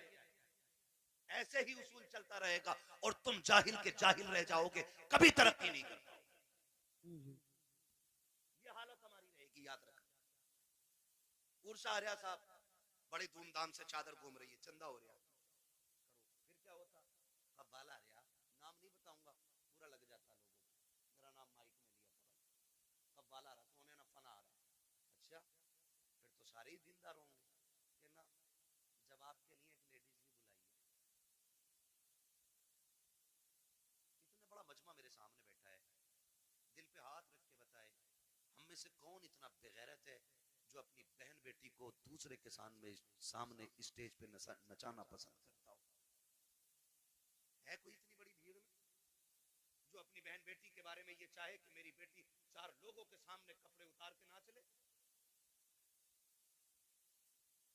तो अपने घर के अंदर इतने गैरत वाले बनते हैं कि बेटी के सर से दुपट्टा भी उतरने नहीं देते। जब हमें अपनी बेटी के बारे में इतनी गैरत आती है तो फिर वो जो आके स्टेज पे बैठी वो भी तो किसी की बेटी होगी ना। ओ भाई वो भी तो किसी के घर की इज्जत होगी। मुझे बताया जाए, हमें अपनी बेटियों की इज्जत इतनी प्यारी है तो पराई बेटी को नचाने का हक तुझे किसने दिया है? और वो भी कौम के गैरत वाले पैसे से, जिसे किसी ने बट्टे पे कमाया, किसी ने फैक्ट्री में कमाया, किसी ने पसीना बहा के कमाया, किसी ने गेहूं कटाई में कमाया, किसी ने धान कटाई में कमाया, किसी ने रात दिन मेहनत करके कमाया, उसे तुम लोगों के अय्याशियों पे खर्च कर देते हो थोड़ी सी देर की जहनी अय्याशी के लिए। का इधर से मुकाबला होगा, इधर से मुकाबला करने वाली होगी, इधर से शेर होगा, उधर से जवाब आएगा। आग लगे इस बेगैरती को। उसी में देखा जाता है चंद कौम के बेगैरत अमीर आगे टेबल लगा के बैठ जाते हैं, नोटों की यूं बारिशें किया करते हैं, चंद बेगैरत वाह में लग जाते हैं। कह तो देखो फला के बेटे ने कितना लुटाया है, फला के बेटे ने कितना पैसा लुटाया है, आज पता चल गया किसकी मां ने कितना दूध पिलाया है। नहीं बेटे आज पता नहीं चला है, ये कब्र में जाके पता चलेगा किसकी मां ने कितना दूध पिलाया था। आज जो तमाशे देख के कहते हो आज पता चल गया अमीर कौन है। तुमसे हाथ जोड़ के कहता हूं और बेगैरती में पैसा न लुटाना। तुम्हारी बस्ती में बेवाएं भी होंगी, तुम्हारे बस्ती में गरीब भी होंगे, तुम्हारी बस्ती में यतीम भी होंगे। तुमने देखा होगा जब तुम्हारे बेटे ईद के दिन नए कपड़े पहन के ईदगाह जाते होंगे तो उसी रास्ते पर कुछ गरीब मुस्लिम बच्चे कोई चने की दुकान लगाता होगा, कोई खिलौनों की दुकान लगा के बैठा होगा। खुदा की कसम उसका भी जी चाहता है वो भी ईद के दिन नए कपड़े पहने, वो भी जी चाहता था कि ईद की नमाज पढ़ने के लिए जाए, लेकिन साहिब गुरबत ने रास्ते में पकड़ के रोक दिया था, जरूरतों ने उसको खरीदार बना दिया है। बैठ गया कि रास्ते में सामान लेकर के हम खरीदते तो चले जाते हैं लेकिन गुर्बत का ख्याल किसी को नहीं आता। हाँ तेरे पास दौलत है, तुझे रब ने पैसा दिया था तो अय्याशियों के लिए तो नहीं था, कव्वाली और तमाशों में लुटाने के लिए नहीं था। काश क्या ही अच्छा होता तू इस पैसे को उठाता, चांद रात वाले दिन किसी यतीम के दरवाजे पे रात के अंधेरे में अंदर डाल के आ जाता, पर्चा बना के डाल देता। ईद सिर्फ मेरी नहीं है, ईद तुम्हारी भी है, इससे तुम भी ईद मनाना। खुदा की कसम अगर उस पैसे से किसी गरीब की ईद हो जाती तू कब्र में बाद में जाता, मदीने वाला तेरी कब्र में पहले तशरीफ। जिंदाबाद जिंदाबाद, बहुत अच्छे हजरत, जिंदाबाद जिंदाबाद। जो करने के काम थे वो किए ही नहीं, वो जो ना करने के तो डूब गए जा करके। हुए ना बर बेनिशां कैसे कैसे, जमीन खा गई आसमां कैसे कैसे। अल्लाह ने तुम्हें दौलत दी है ना, खर्च करने से कौन रोकता है? लगाओ, लेकिन वहां जहां लगाने की जगह, जहां खर्च करने की जगह हमारे कमाई मेहनत की है तो हम क्यों हराम काम में लगाएं जिसका नतीजा कुछ ना हो। यार मैंने किसी किसान को ढेला के धार में आज तक गेहूं बखेरते हुए नहीं देखा। क्यों नहीं बखेरता भाई? इसलिए कि इसमें बखेरूंगा तो मिलेगा क्या? सारे ही बह जाएगा। एक पक्की जमीन में 6 बार हल चला के दाना डालता है सिर्फ इस उम्मीद पे कि इससे गेहूं उग के आएगा, एक के बदले में 7 बालें मिलेंगी, हर बाल में 70 दाने मिलेंगे। हम किसान से ताल्लुक रखने वाले लोग तो हम तो दाना भी बेकार जगह नहीं डालते। जब दाना बेकार जगह नहीं डालते तो आप पैसा बेकार जगह कैसे डाल सकते? पैसा बेकार जगह कैसे डाल सकते? अल्लाह ने दौलत दी है ना तो तालीम पे लगाओ, इल्म पे लगाओ, कुरान वालों पे लगाओ। आप पैसे वाले किसी गरीब की तालीम में मदद करें। हम सबसे फिड्डी कौम है तालीमी एतबार से, पूरे मुल्क में सबसे निचले तबके में हमें इस वक्त तालीमी एतबार से गवार है। इतने गवार डॉक्टर साहब अक्सर निकलना होता है, हम लोग तो रातों के मुसाफिर और अक्सर कहते हैं उजाले अपनी यादों के हमारे साथ रहने दो, न जाने किस गली में जिंदगी की शाम हो जाए। है ना, जिंदगी मौत, मौत बहुत तेजी से हमारी तरफ बढ़ रही है, बहुत तेजी से। वो बहुत दूर नहीं है, बहुत तेजी से, बस इशारे की देर है, बस यूं ही पकड़ लिए जाओ, हिलने का मौका नहीं मिलेगा। कई बार डॉक्टर साहब इस बात का जिक्र करते हैं, मुझसे कहने लगे मुफ्ती साहब मैंने देखा कई बार लगता है डॉक्टरों को कि यार ये क्या 2 खुराक में ठीक हो जाएगा, लेकिन वो मर जाता है। वो कई बार ऐसे मरीज हमारे पास आते हैं कि लोग कह देते हैं बचेगा नहीं, लेकिन फिर भी बच जाता। कहते हैं तब पता चलता है जिंदगी देने वाला भी अल्लाह है और मौत देने वाला भी अल्लाह है। सारी चीज का मालिक अल्लाह। मेरे अजीज, मैं आपसे बात अर्ज कर रहा हूं, जब कभी रातों में गुजरना होता है ना तो के अंदर, जिस बस्ती के अंदर 9 बजे सारे सो जाते तो हम समझ जाते हैं यहाँ मुसलमान नहीं है, और जहाँ 12 बजे तक चौक में लोग बैठ के मोबाइल चलाते हम समझ जाते हैं यहाँ मुसलमान रहते हैं। क्योंकि वक्त की सबसे बड़ी बर्बादी अगर कोई कौम कर रही है तो वो मुसलमान कर रहा है।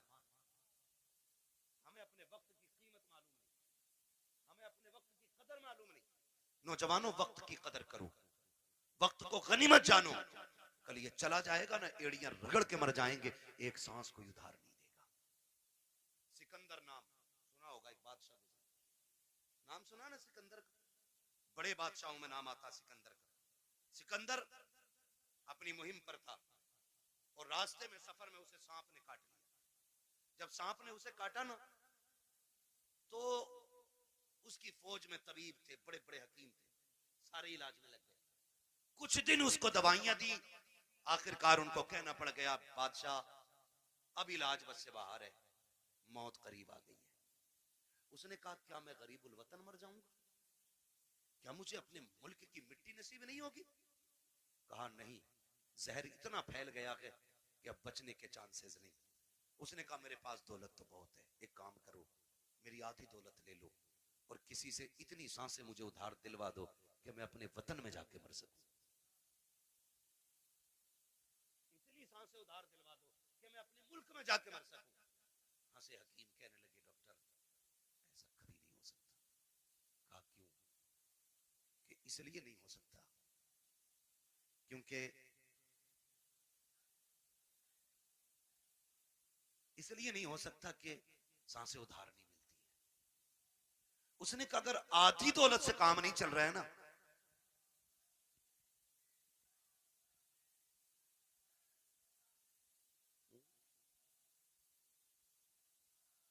अगर आधी सांसों से भी, उसने कहा अगर आधी दौलत से काम नहीं चल रहा है ना, तो कहा फिर ऐसा करो मेरी पूरी दौलत उठा लो।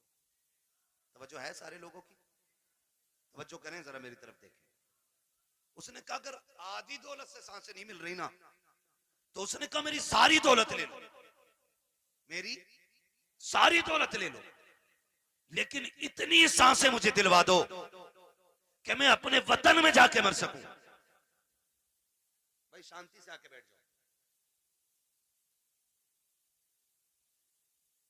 उसने कहा इतनी सांसें मुझे दिलवा दो कि मैं अपने वतन में जाके मर सकूं। तो उसने कहा बादशाह पूरी दौलत लेकर भी तुझे एक सांस कोई उधार नहीं दे सकता। उसने कहा फिर सुनो, अगर मेरी दौलत किसी काम की नहीं है ना, तो फिर एक काम करना, मैं मर जाऊं ना तो मेरे हाथ कफन के बाहर निकाल देना। क्या करना है? कफन के बोले, कफन के, मैं मर जाऊं तो मेरे हाथ कफन के बाहर निकाल जान दे। क्यों सिकंदर? उसने कहा ताकि जमाने को पता चल जाए दौलत पे भरोसा ना करना। ये सिकंदर के काम ना आ सकी तो तुम्हारे क्या काम आ सकती है। और ये भी निकाल के बता देना कि मैं वो बेवकूफ बंदा हूं जिसने सब कुछ दौलत को समझा था, लेकिन जब आया था तब भी हाथ खाली थे और जा रहा हूं तब भी हाथ खाली है। मेरे अजीज, मौत जब आएगी ना, एक लम्हे का मौका नहीं देगी, एक मिनट का मौका नहीं देगी आपको, सीधा नहीं होने देगी। तुमने देखा होगा शद्दाद ने जन्नत बनवाई, सुना है कि नहीं? शद्दाद ने जन्नत बनवाई, ख्वाब कितने बड़े थे कि पूरी जिंदगी ऐश की जिंदगी जन्नत में गुजारूंगा, लेकिन जब मरा ना तो जमीन और आसमान के बीच में लटका हुआ। तो ये भी आता है कि एक पैर जन्नत के बाहर था और एक पैर अंदर था। अल्लाह ने कहा खींच लो रूह, इसे इसकी औकात पता चल जानी चाहिए, इसे इसकी हैसियत पता चल जानी चाहिए। नमरूद कितनी बड़ी ताकत का मालिक था, इतना बड़ा ताकतवर के खुदाई का दावा कर बैठा। अल्लाह ने एक मच्छर से मरवा दिया ताकि दुनिया को पता चल जाए सबसे बड़ा खुदा अल्लाह है, सबसे पावरफुल सिर्फ खुदा की जात है। और उसके उसूल से बगावत करोगे तो कोई बचाने वाला नहीं होगा, कोई बचाने वाला नहीं होगा। माफ कीजिएगा, मैयतें होती है कि नहीं होती? होती है मैयतें, दफन में जाते हैं सारे लोग, जाया करो पढ़ी नहीं, पता चल जाए इंतकाल हुआ है किसी को, कहीं भी पहुंच सकते हो। ईमान के साथ बंदा गया तो जरूर जाया करो। अगर वो नेक होगा तो अल्लाह उसके सदके में तुम्हें बख्श देगा, और अगर तुम नेक होगे तो अल्लाह तुम्हारे सदके में उसे बख्श देगा। ये किया करो। और अब तो माफ करना, जनाजे भी ना जनाब, जनाजे भी अब तो बदले का बदला है, जनाजे भी बदले का बदला है। हमारे अब्बा के में आओगे तो तुम्हारे अब्बा के में आएंगे, तुम नहीं आओगे तो हम नहीं आएंगे। ये बात क्लियर। तुम आओगे तो हम आएंगे और तुम नहीं आओगे तो हम नहीं आएंगे। पता सवाब किसे मिला? किसी को ही नहीं, जंगवारा कर गए। हाँ? भाई एक थप्पड़ तूने मार लिया, एक हमने मार लिया, बात है बराबर हो गई। तो अब जनाजे भी खुद गर्जी में हम लोग जा रहे हैं। और माफ कीजिएगा, जनाजा अमीर का होता तो भीड़ देखने मिलती है, और जनाजा गरीब का होता तो लोग कंधा भी नहीं देना चाहते। जन्नत दौलत और गुर्बत पे टिकी हुई नहीं है, ये याद रखना। अगर ये लगता है कि अमीर के जनाजे को कंधा देने में ज्यादा सवाब है तो ये सबसे बड़ा धोखा है। मैं तो कहता हूं कंधा उसे जाके जल्दी दिया करो जिसे कोई कंधा देने तैयार ना हो, उसे पहले कंधा दिया करो दौड़ के, जिसका जनाजा कोई उठाने वाला ना हो। क्योंकि तुम नहीं जानते हो, जिसके जनाजे को भीड़ लगी है ना, लगता है ये दिखावे करके गया है। हमारे जैसा उसका शोहरा टीप टाप रही होगी, लेकिन जिसे कंधा कोई नहीं दे रहा है ना, तो समझ जाओ हो सकता है इसने रातों में इबादत की हो, इसने तब रब को आवाज दी हो जब कोई ना देख रहा हो, इसलिए लोग इसे कंधा देने तैयार नहीं। तो फैसला जो है ना भीड़ का, ये अंदाजा लगाना कि कंधा उसको दौड़ के दो जिसे कोई कंधा ना दे रहा हो, मिट्टी दो। अब तो वक्त नहीं है, माफ कीजिएगा। हालात ये हो गए कि जनाजे को मिट्टी देनी तो बड़ी बात है, नमाज पढ़ के आधे निकल लेते। तो मसरूफी इतने हो गए, टाइम किसके पास है मिट्टी तक जाने का? है दुआ जी, मिट्टी डाल दे 3 मुट्ठी, बड़ी बात है। कह रहे आप बैल खुलोगे छोड़िए, दुकान खुली रह गई, एक दिन आएगा मेरे लाल आंखें खुली रह जाएंगी। आज दुकान खुली है, बैल खुले, कल आंखें खुली रह जाएंगी। हाँ, वासिफ अली वासिफ ने जब किसी को खाना दिया ना भूखे को, तो पूछा था किसी ने क्या कर रहे हो, तो उसने कहा था यार कुछ नहीं, अपने जनाजे की भीड़ इकट्ठी कर रहा हूं। इतने अच्छे काम कर जाओ, लोग तुम्हारे जनाजों में शरीक होने लगे। अल्लाह से लंबी दुआएं मांगा करो रो रो के, मालिक जिंदगी अच्छी कर दे ताकि मौत भी अच्छी हो जाए। ये मांगा करो अल्लाह से। आज तो डरी कोई नहीं, डरी कोई नहीं। तो जब मौतें होती है नहीं होती, बोलो यार, बोल सकते हो तो बोलो, है ना? होती है कि नहीं मौतें? लोग मरते हैं, जिन्हें यकीन ना हो अल्लाह उन्हें दिखा दे जल्दी कि लोग कैसे मरते हैं। डर गए लोग मरते हुए देखे कि नहीं? बोलो यार, जोर से बोल दोगे तो कोई मुंह का रसगुल्ला नहीं गिर जाएगा। मरते हुए देखे ना लोग। मौत के भी अलग अलग तरीके। रूह जब निकलती है ना, इधर से निकलना शुरू होती है और ऐसे निकलती हुई आती है, घुटनों में आती है ना तो रूह फिर अटकती है, फिर नेकियां काम होती आती हैं ना तो फिर रूह निकलती है, फिर कमर में जाकर रूह अटक जाती है, फिर नेकियां सहारा देती हैं तो फिर रूह पर चलती है, फिर सीने का जो मंजर होता है ना वो बड़ा मुश्किल होता है। जब सीने में रूह अटकती है ना करके, तब इंसान को याद आता है कितने पाप किए थे और कितनी नेकियां की थी। तब एक एक करके नेकी याद आती है, एक एक करके गुनाह याद आता है। फिर सोचता है काश कुछ ऐसा कर लेता कि जो कब्र के उजाले का भी इंतजाम हो जाता। लेकिन फिर सोचने से कोई नतीजा नहीं, फिर कोई फायदा नहीं, फिर हजार सर मारो दीवारों में कुछ नहीं होता। हमने ऐसे भी देखे कि गले तक जब मौत आ जाती है ना, सिर्फ जबान करवटें बदलती है। जबान जो ये चल जाती है ना, तड़ से किसी पे भी चल जाती है ना एकदम से, जो एकदम से मिनट नहीं लगते, सेकंड नहीं लगते, ताड़ से ऐसा जुमला निकलता मुंह से कि सामने वाले के कलेजे के पार हो जाया करता है। तीर के दिए हुए जख्म भर जाते हैं यार, जबान के दिए हुए जख्म नहीं भरा करते हैं। जब बेटा अपने बाप से कहता है ना तेरी औकात क्या, तूने क्या किया था, तूने तो हमें सिर्फ बड़ा कर दिया, ये जो संपत्ति है ना ये मेरी मेहनत की है। तो याद रखना ये जुमले बाप के कलेजे चीर देते हैं, ये जुमले माँ के कलेजे के टुकड़े टुकड़े कर देते हैं। ये जबान जो आसानी से चल गई थी ना बहनों से कि भीख लेने आ जाया करती है, तेरा है क्या इस जायदाद में, कभी ये ताने ना दिया करो, इसे संभाल के रखा करो। अगर ये गलत चल जाती है इंसान को दोज़ख में पहुंचा देती है, अगर ये सलामती से चलती है तो बंदे को जन्नत तक पहुंचा दिया करो। वाह वाह, नारे तकबीर, नारे रिसालत। मैं बस चंद बातें कर ले रहा हूं, खुदा रा ज़बान सही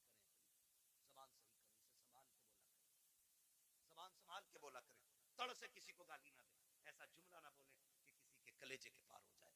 वरना याद रख, ये कब्र पे खड़े होकर जो बेटा कहता ना बाद में, मेरे अब्बा को किसी से किसी को मेरे अब्बा से तकलीफ पहुंची हो तो माफी मैं मांग रहा हूँ, आज इसकी माफी से कुछ नहीं होना है, कुछ नहीं होना। मेरे अब्बा पे किसी का कुछ हो तो ले लेना। ये वो बेटा कह रहा है जो बाप की कब्जा की हुई आधा बीघा जमीन पे एक्स्ट्रा खुद भी हल चला रहा, खाली कब्र पे होकर खड़े होकर सफाई दे रहा, सफाई।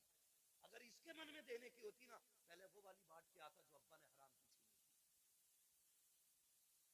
अब्बा ने सगे भाई की 5 बीसे फालतू जोत रखी है और बेटे को पता ये कब्जा किया हमने, पहले वो निकाल के दे जो अब्बा ने हराम की ली। बेटे से को वाली देते ना, ये तो अब्बा ही हिसाब दे लिया। तो कब्र पे खड़े होकर अच्छा ना बन। अब सांस बंद हो गई, रजिस्टर बंद, अब तो कब्र जाने और कब्र वाला जाने। अब आया है ना अंदर, जमीन कहेगी आज तेल निकालूंगी। तूने मेरी खातिर अपने सगे भाई को कचहरियों में घसीटा, मेरी खातिर तूने फला रिश्तेदार को जलील किया, आ तुझे तेरी औकात दिखाऊं। जब रगड़ेगी ना तो सुरमा बना देगी, सुरमा, कोई बचाने वाला नहीं होगा। तुम तो इस खुशी में बेखुशी में ये भूले बैठे हो कि तीजा हो गया है, बंदा जन्नत में पहुंच गया होगा, 40वां हो गया जन्नत में पहुंच गया। हुकूकुल इबाद का मामला इतना सख्त है मेरे अजीज, तुम एक नहीं सैकड़ों नहीं हजारों तीजे 40वें करा लो, अगर किसी भाई का हक लेके जा रहे हो, अल्लाह उस वक्त तक जन्नत नहीं देगा जब तक एक एक भाई का तुमसे हिसाब बराबर नहीं करा ले। इसलिए किसी का खा के नहीं मरना, खुदा तौफीक दे तो दे के मरना, दे के मरना, कोई किसी का नहीं होता। बेटे 40वें के बाद खबर तक भूल जाते अब्बा दफन कहाँ हुए। ईद के दिन जाके कह रहा चाचा तुम्हें तो पता होगा अब्बा किस कोने में रखे गए थे। ये पूछ रही है औलाद आपकी, ये पूछ रही है। आज के दौर में अगर कब्रों को निशान भूल गए हम, तो क्या लगता आने वाली नस्लों को हमारी कब्रें याद रहेंगे? उन्हें तो कब्रिस्तान तक याद नहीं रहेंगे। हैं कि जाकर, इसलिए खुदारा आखिरत की तैयारी खुद से करें, अपने आप से करें, अपने पीछे कुरान पढ़ने वाले छोड़ दें, अपने पीछे कुरान पढ़ने वाले छोड़ दें। हम तो कह देते हैं कोई बात नहीं, मेरा इंतकाल हो, मेरे बच्चे कहेंगे मदरसे से बच्चे भेज दिए, ठीक है, बरकत वाली जमात है, नेक जमात। लेकिन ये बात बताओ, पढ़ने में खुलूस इनके उतना ही होगा जितना बेटे के पढ़ने में खुलूस होगा? हो सकता है? कभी नहीं होगा ना, क्योंकि बाप का दर्द बेटे को ज्यादा है, बेटे का दर्द बाप को ज्यादा है। हमें तो बुलाओगे रस्मन पढ़ के चले जाएंगे, लेकिन असल दर्द बेटे को होता है। तो मैं तो कहता हूं एक बेटा कम से कम हाफिज जरूर बनाना, एक बेटा जरूर बनाना। अगर बना ना सके हो ना, तो कोई पढ़ रहा हो तो पढ़ने में उसकी मदद करें। कोई कुरान हाफिज हो रहा है ना, तो उसके हिफ्ज में मदद करें। आपका बेटे बड़े हो गए, आप नहीं पढ़ पाए, आपके बेटे नहीं पढ़ पाए, तो जो पढ़ रहे हैं आप उनकी मदद करें। जानते हो क्यों? क्योंकि जहां भी ये पढ़ने वाला कुरान पढ़ेगा, अल्लाह एक एक हर्फ के बदले में 10-10 नेकियां तेरी कब्र में भी नाजिल फरमाता रहेगा। इतना बड़ा इंतजाम, इतना बड़ा इंतजाम। तो मैं अर्ज करूंगा खुदारा पढ़ने वालों से और पढ़ाने वालों से आपसे गुजारिश है, जब आपके बच्चे हाफिज हो जाए ना, तो फिर उनसे कह देना हमने तुझे कुरान के लिए छोड़ रखा है, कुरान के लिए तुझे छोड़ सकता और कुरान तेरे लिए है। पूरी जिंदगी तुझे कुरान पढ़ना है।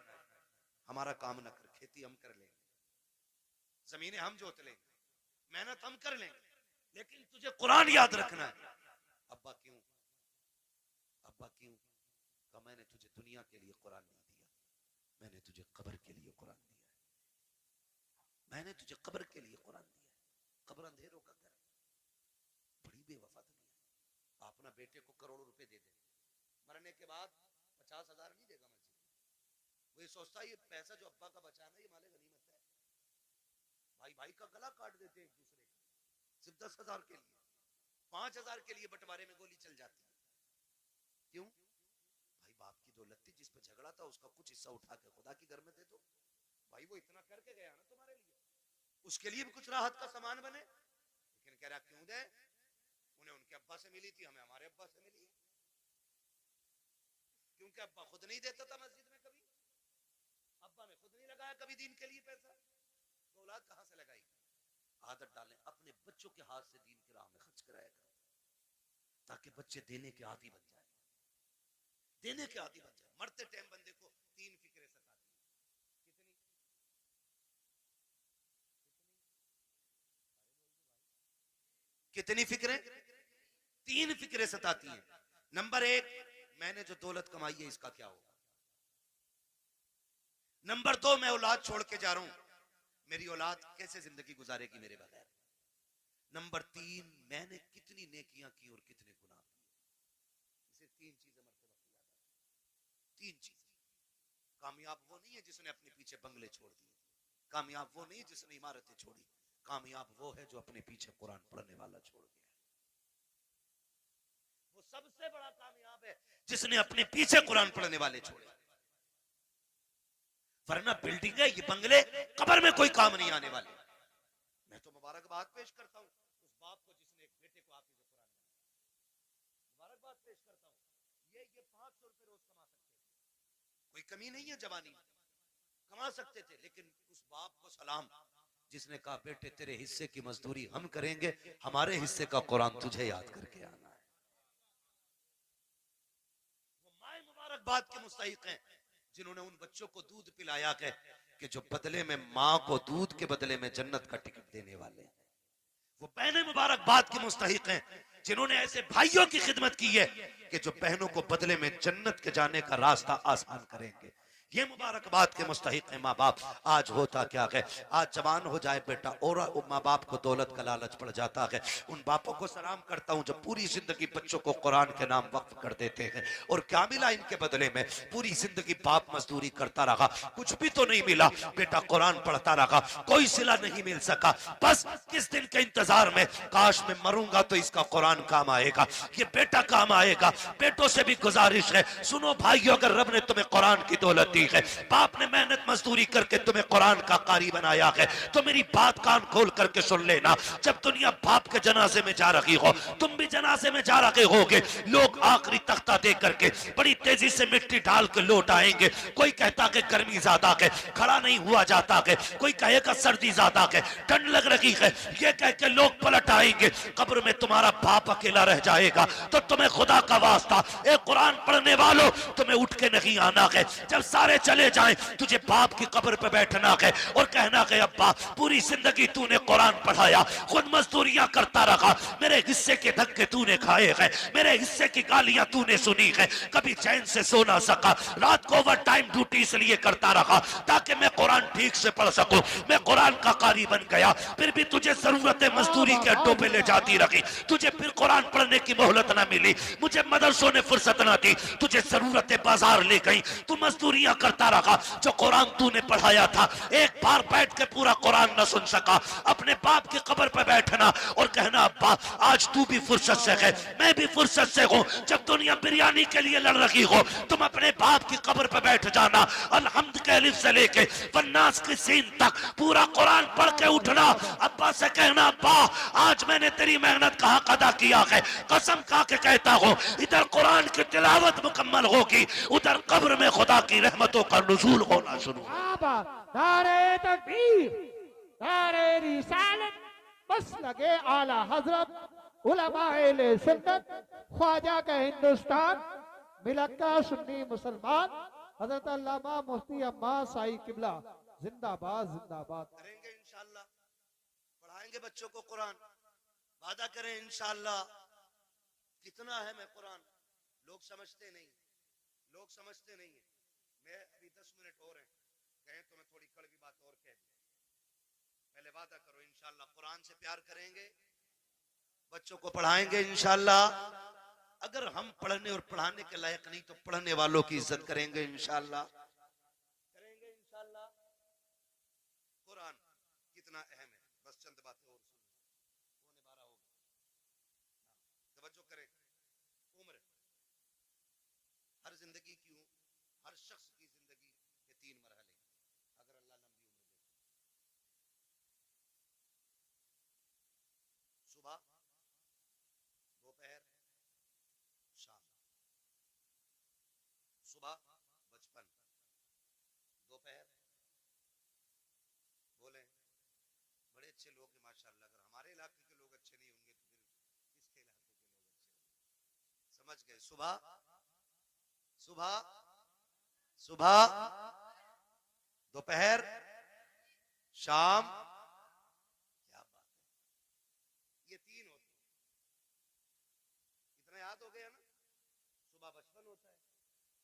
जवानी होती है और शाम बुढ़ापा होता है। सुबह के बाद उम्मीद होती है दोपहर आएगा, दोपहर के बाद उम्मीद होती है शाम आएगी, लेकिन शाम के बाद उजाले का फिर कोई पहर नहीं होता, फिर आगे रात ही रात, फिर जो सूरज निकलेगा एक नई जिंदगी का आगाज होगा, नया दिन यानी कि नई नस्ल, फिर वो एक नई नस्ल का आगाज होगा। आप जानते हो बचपन इतना खूबसूरत होता है कि कब गुजर गया पता ही नहीं चलता, और लोग आखिरी सांस तक कहते हैं काश बचपन फिर से लौट आता। बचपन इसलिए भी खूबसूरत होता है क्योंकि जिम्मेदार बाप होता है। यही क्लियर है ना, गलत तो नहीं बोला ना मैंने? बचपन इसलिए खूबसूरत होता है क्योंकि सर पे हाथ रखने वाला बाप होता है, इसलिए खूबसूरत होता है कि बचपन हम बाप की मर्जी से जीते। जवानी खूबसूरत होती भी है और ना भी होती है। जवानी उन बच्चों की खूबसूरत होती है जिनकी जवानी भी माँ बाप की मर्जी से गुजरती है। ठीक है जी, जवानी उन बच्चों की अच्छी होती है जिनकी जवानी माँ बाप की मर्जी से गुजरती है। और बुढ़ापा, दुनिया कहती है बुढ़ापा बुढ़ापा। वजह जानते हो? वजह सिर्फ इतनी है कि बचपन में बहुत दोस्त होते हैं, बचपन में बहुत दोस्त होते हैं। मेरे हुजूर फरमाया करते थे मुझे बच्चों के 5 खेल बड़े पसंद है, 5 काम बच्चों के पसंद है। इंशाअल्लाह कभी वक्त होगा ना और जिंदगी फिर लेके आएगी ना, तो इन 5 कामों पे बच्चे की गुफ्तगू फिर होगी, क्योंकि बात बड़ी लंबी है वो भी। बस जो मैं कहना चाह रहा हूँ ना चाचा, फिर वो रह जाएगा अधूरा मसला, है ना? बस मेरी बात पूरी हो जाए, अल्लाह करे इस बीच में। तो बचपन में ना बहुत सारे यार मिल जाते हैं, हम जोली बच्चे इतने इतने आजाद होते हैं। अम्मी कहती है ला बेटे जल्दी जा, चाय खोल गई है, पत्ती नहीं है, जल्दी लेके आ। गया सुबह चाय पत्ती लेने, दोपहर के टाइम लौट रहे। ये बचपन है, और इसी को बचपन कहते हैं। ये आजाद जिंदगी है, पके ना पके चाय, हम तो तमाशा देखेंगे। बच्चे गए, कोई आ गया डुगडुगी वाला, वहीं लग गए। अब अम्मा परेशान है, चाय दोपहर तक पकती रही। ये है ना, ये आजादी होती है बचपन की। और बचपन के यार बड़े सच्चे होते हैं। अभी लड़ेंगे, कल किसी पंचायत के बगैर फिर एक हो जाएंगे। ना कोई मुकदमा, ना कोई बहस, ना कोई पंच, ना कोई पंचायत। आज लड़के गए थे, सुबह फिर गले मिल जाते। इतना आजाद बचपन। और जवानी, जवानी में जिसके पास पैसा है उसके 1000 यार है। बस समझ गए ना? 2 चीजें, वक्त और पैसा। जिसके पास है ना उसके 1000 यार मिलेंगे। यानी यार उन्हीं के ज्यादा मिलेंगे जो बर्बाद हैं खुद भी और दूसरों को भी बर्बाद करेंगे। ये दूसरे लफ्ज मैंने बोले। भाई जिसके पास फालतू वक्त है, कोई काम नहीं है, तो वो दूसरों को भी ठलुआ बना के बैठाएगा। जो बंदा 4 पैसे कमाता, कई काम से लगता, बच्चों को हलाल रोजी खिलाता, दुकान बंद, वो भी बैठा उसके साथ। और बातें चौक में बैठने करे, किसकी बन रही है? आपके उसकी इतनी सीटें निकल रही है।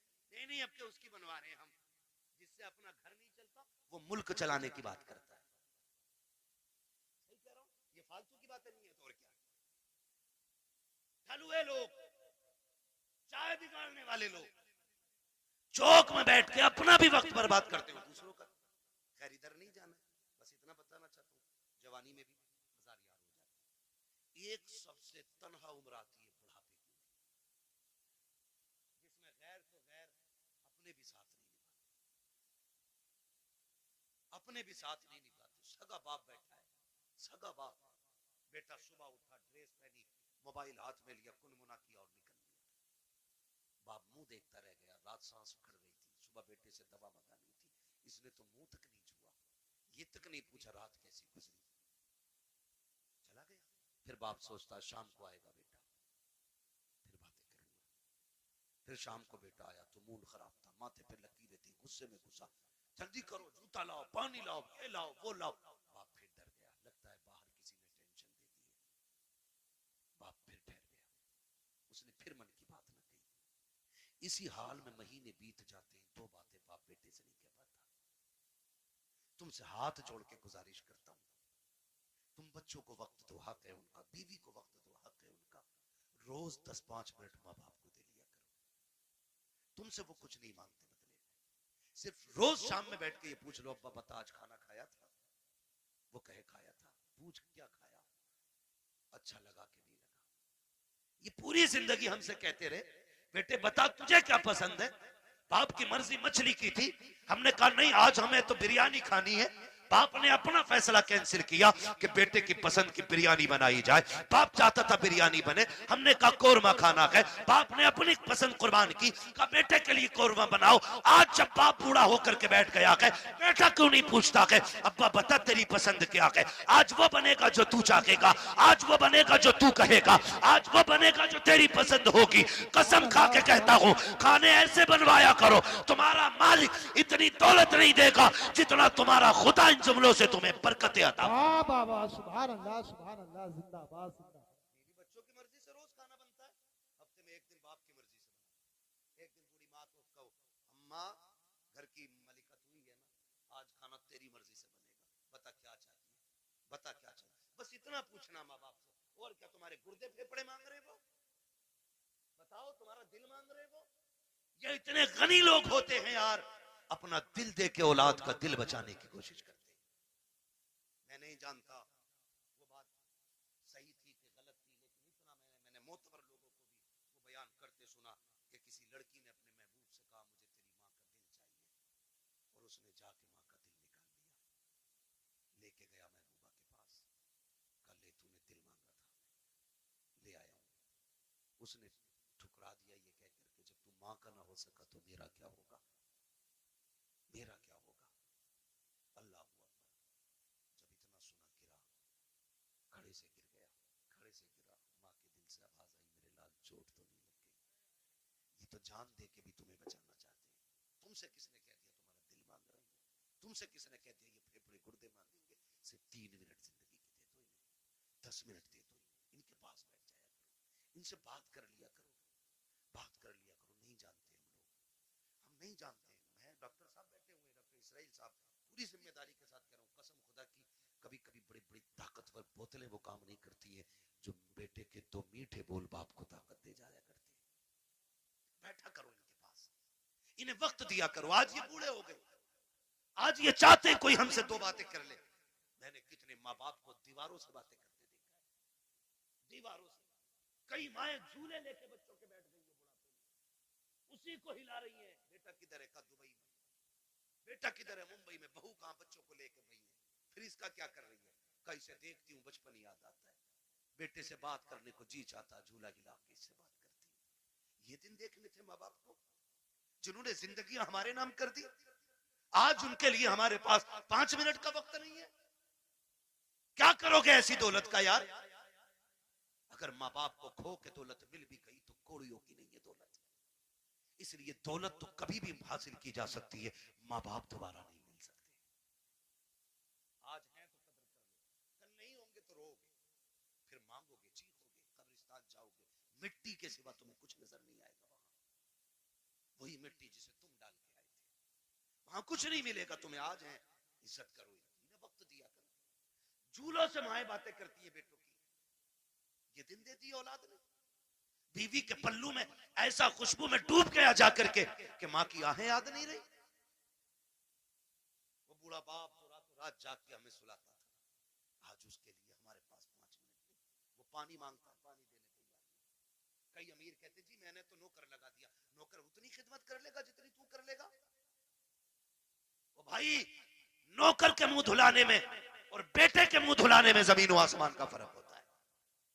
तुमने कहावत नहीं सुनी, अपना मारे छांव में डाले, पराया मारे धूप में डाले। अपने तो जख्म भी फूंक फूंक के साफ करते, और परायों पे क्या फर्क पड़ता है, वो तेजाब छिड़के या नमक। कभी ये ना करना, माँ बाप की खिदमत के लिए कभी नौकर ना रखना। अगर कुछ चाहता है ना तो उनकी खिदमत में खुद नौकर बन के रुक जाना, खुद नौकर बन के लग जाओ। इसलिए कि इनकी नौकरी तुम्हें दुनिया में भी आला मकाम देगी और आखिरत में भी आला मकाम देगी। इसलिए ये माँ बाप की नौकरी है, माँ बाप की नौकरी है। ऑफिस के आगे हाथ बांध के इसलिए खड़े रहते हो, मालिक के आगे इसलिए कट जाएगा। मालिक की पहली घंटी पे इसलिए दौड़ आते हो कि ड्यूटी छूट जाएगी। माँ बाप की पहली आवाज पे क्यों नहीं आते हो? इनकी आवाज पे पहले दौड़ के आ जाया करो, वरना जन्नत हाथ से चली जाएगी, जन्नत चली जाएगी। अगर वो 2 टुकड़े देता है ना तो ये जन्नत के मालिक बने बैठे। जन्नत लेनी है तो इनके इशारों पे कूदना पड़ेगा, इनके इशारों पे बोलना पड़ेगा। आज बूढ़े माँ बाप के लिए वक्त नहीं, इन्हें वक्त दिया करो। बड़ी कीमती दौलत है ये अल्लाह की। ये बिस्तर पे भी पड़े ना तो बड़े काम के। कह रहा दुआ कर दो, मट्टी प्यारी अल्लाह को हो जाए अब्बा की। कहा क्यों? अब तो का बिस्तर पे ही पेशाब पखाना कर रहे हैं। मैंने कहा ये तेरी खुशनसीबी है कि बाप की खिदमत का मौका मिला है। तू नहीं जानता है इनकी गंदगियां तू उठाएगा, अल्लाह तुझको बुलंदियों के ताज अता फरमाता चला जाएगा। नहीं समझते लोग इन चीजों को, नहीं समझते। बड़े खुशनसीब है जो माँ बाप की खिदमत करते हैं, उनकी खिदमत करके ना बड़े बन जाते हैं। इन्हें वक्त दिया करो। मैं आपसे कहना चाहता हूँ सबसे मुश्किल दौर बुढ़ापे का आता है। कौन सा दौर आता है? समझ रहे हैं ना मेरे बच्चे? सारे नौजवान भाई भी समझ रहे हैं ना? सबसे मुश्किल वक्त बुढ़ापे का आता है। ये बच्चे बैठे हैं छोटे छोटे, ईद से पहले देखना बाप लेके जाए या माँ मार्केट लेके जाए, ले जाके ना ये नहीं कहते ये वाला पैक कर दो, माँ बैठा लेती है बेटे को ऊपर, खुद बैठती है नीचे और जूते 10 तरह के निकलवाती है, वो अपने हाथ से निकालती है, पहनाती है, निकालती है, पहनाती है। बार बार कहती नहीं नहीं मेरे बेटे के पैर में अच्छा नहीं लग रहा, मेरे बेटे के पैर में अच्छा नहीं लग रहा। मैं बेटों से पूछना चाहता हूँ, जब हम इतने बड़े थे वो अपने हाथ से हमें जूते पहनाते थे। आज एक बार हम उन्हें दुकान में लेके गए, अब्बा बैठो तुम्हारे पैर में जूते डाल के मैं देखूंगा। अम्मा बैठ आज मैं देखूं तेरे पैर में कौन सा जूता अच्छा लगेगा। कभी लेके गए माँ बाप को? और लेके जाया करो।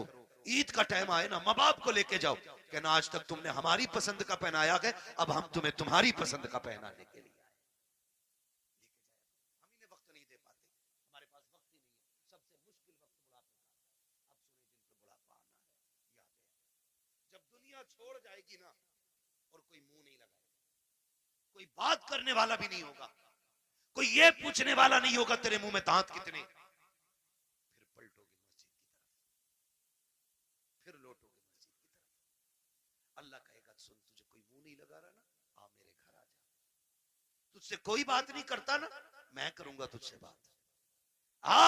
अपना दर्द मुझे सुना जब तुम मस्जिद में आते हो। सुनो कुरान बड़ा जरूरी है, कहता है अगर तुझे अपना हाल सुनाना है नमाज की नियत बांध ले, तू कहता जा मैं सुनता जाऊंगा, और अगर तुझे मेरी बातें सुननी है फिर कुरान लेके बैठ जा, कुरान पढ़ता जा, कुरान की आयतों में तुझे मेरी बातों का मजा आता है। वाह वाह वाह, सुभान अल्लाह जिंदाबाद। कोई मुंह नहीं लगाता है फिर रब का कुरान तुम्हें सीने से लगाएगा। जब कोई साथ नहीं देता ना फिर कुरान लेकर इसलिए खुदारा इतने जाहिल न रह जाना कि बुढ़ापे में भी कुरान साथी न बन सके। कम से कम इतना कुरान जरूर सीख लेना कि बुढ़ापे में जाके दुनिया साथ छोड़ दे तो रब का कुरान हमारे साथ हो।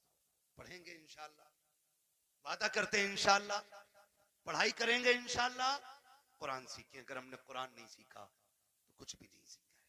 बड़ी बात है बेटे को हाफिज कुरान बनाना, अपने बच्चों को हाफिज कुरान बनाओ। तुमने भी देखा होगा, हमने भी देखा, मौतें होती हैं, मौतें होती हैं, लोग बड़े बड़े पैसे वाले तड़प तड़प के मर रहे हैं। क्यों? क्योंकि आज कोई आसानी से रूह निकलवाने वाला नहीं। निकले कैसे? निकले कैसे?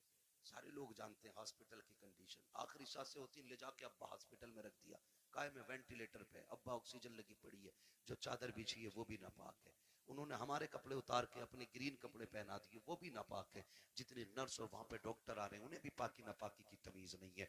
मुश्किल से रूहें निकल रही हैं, मुश्किल से, बिस्तर नापाक, जगह नापाक, लोग नापाक, रहमत के फरिश्ते आने तैयार नहीं, इधर तड़प तड़प के बंदा मर रहा है, ऑक्सीजन लगी है, रिश्तेदार जो है फलों पे फल लाने पे लगे पड़े, कोई जूस ला रहा है, कोई फल ला रहा है, सेब ला रहे, केले ला रहे, मैं वो जो ऑक्सीजन में पड़ा शीशे से झांक रहा है वो हाथ नहीं उठ पा रहे हैं आज उसके, आज अल्लाह की पकड़ में आ गया है वो। अब तक अकड़ में रहता था, हमने कहा था हमसे चंदा ना मांगना, ये तमाशे कर रखे हैं, ये तुमने मदरसों के नाम पे ठगी का जाल फैला रखा है, मौलवी होते ही हराम खाने वाले हैं। आज एक एक जुमले का बदला लिया जा रहा है, बड़ा तड़प रहा है, रूह निकलने का नाम नहीं ले रही है। सारे रिश्तेदार कोई फल कोई जूस लेकर के आ रहा है, इसकी आंखों से आंसू बह रहे हैं। आखिर ये रो क्यों रहा है? सारी फैसिलिटी मौजूद है, सांस भी मशीनों के जरिए आ रही है, रिश्तेदार भी सामने है। वो कहता मैं इसलिए रो रहा हूँ, इसलिए रो रहा हूँ, ये जो जूस लेके आ रहे हैं आज मुझे इसकी जरूरत नहीं है, ये जो फल लेके आ रहे हैं ये तो बंद कर दिया गया है। चाहता क्या है? वो ऑक्सीजन पे सामने वेंटिलेटर पे लेटा बंदा कहता है अगर ला सकते हो तो यासीन का पढ़ा हुआ पानी ला दो, सूरह रहमान की तिलावत का पानी ला दो। करेगा क्या? काम में जीना नहीं चाहता, अब कुरान की तिलावत के सदक़े में इज्जत से मरना चाहता। वाह बाबा।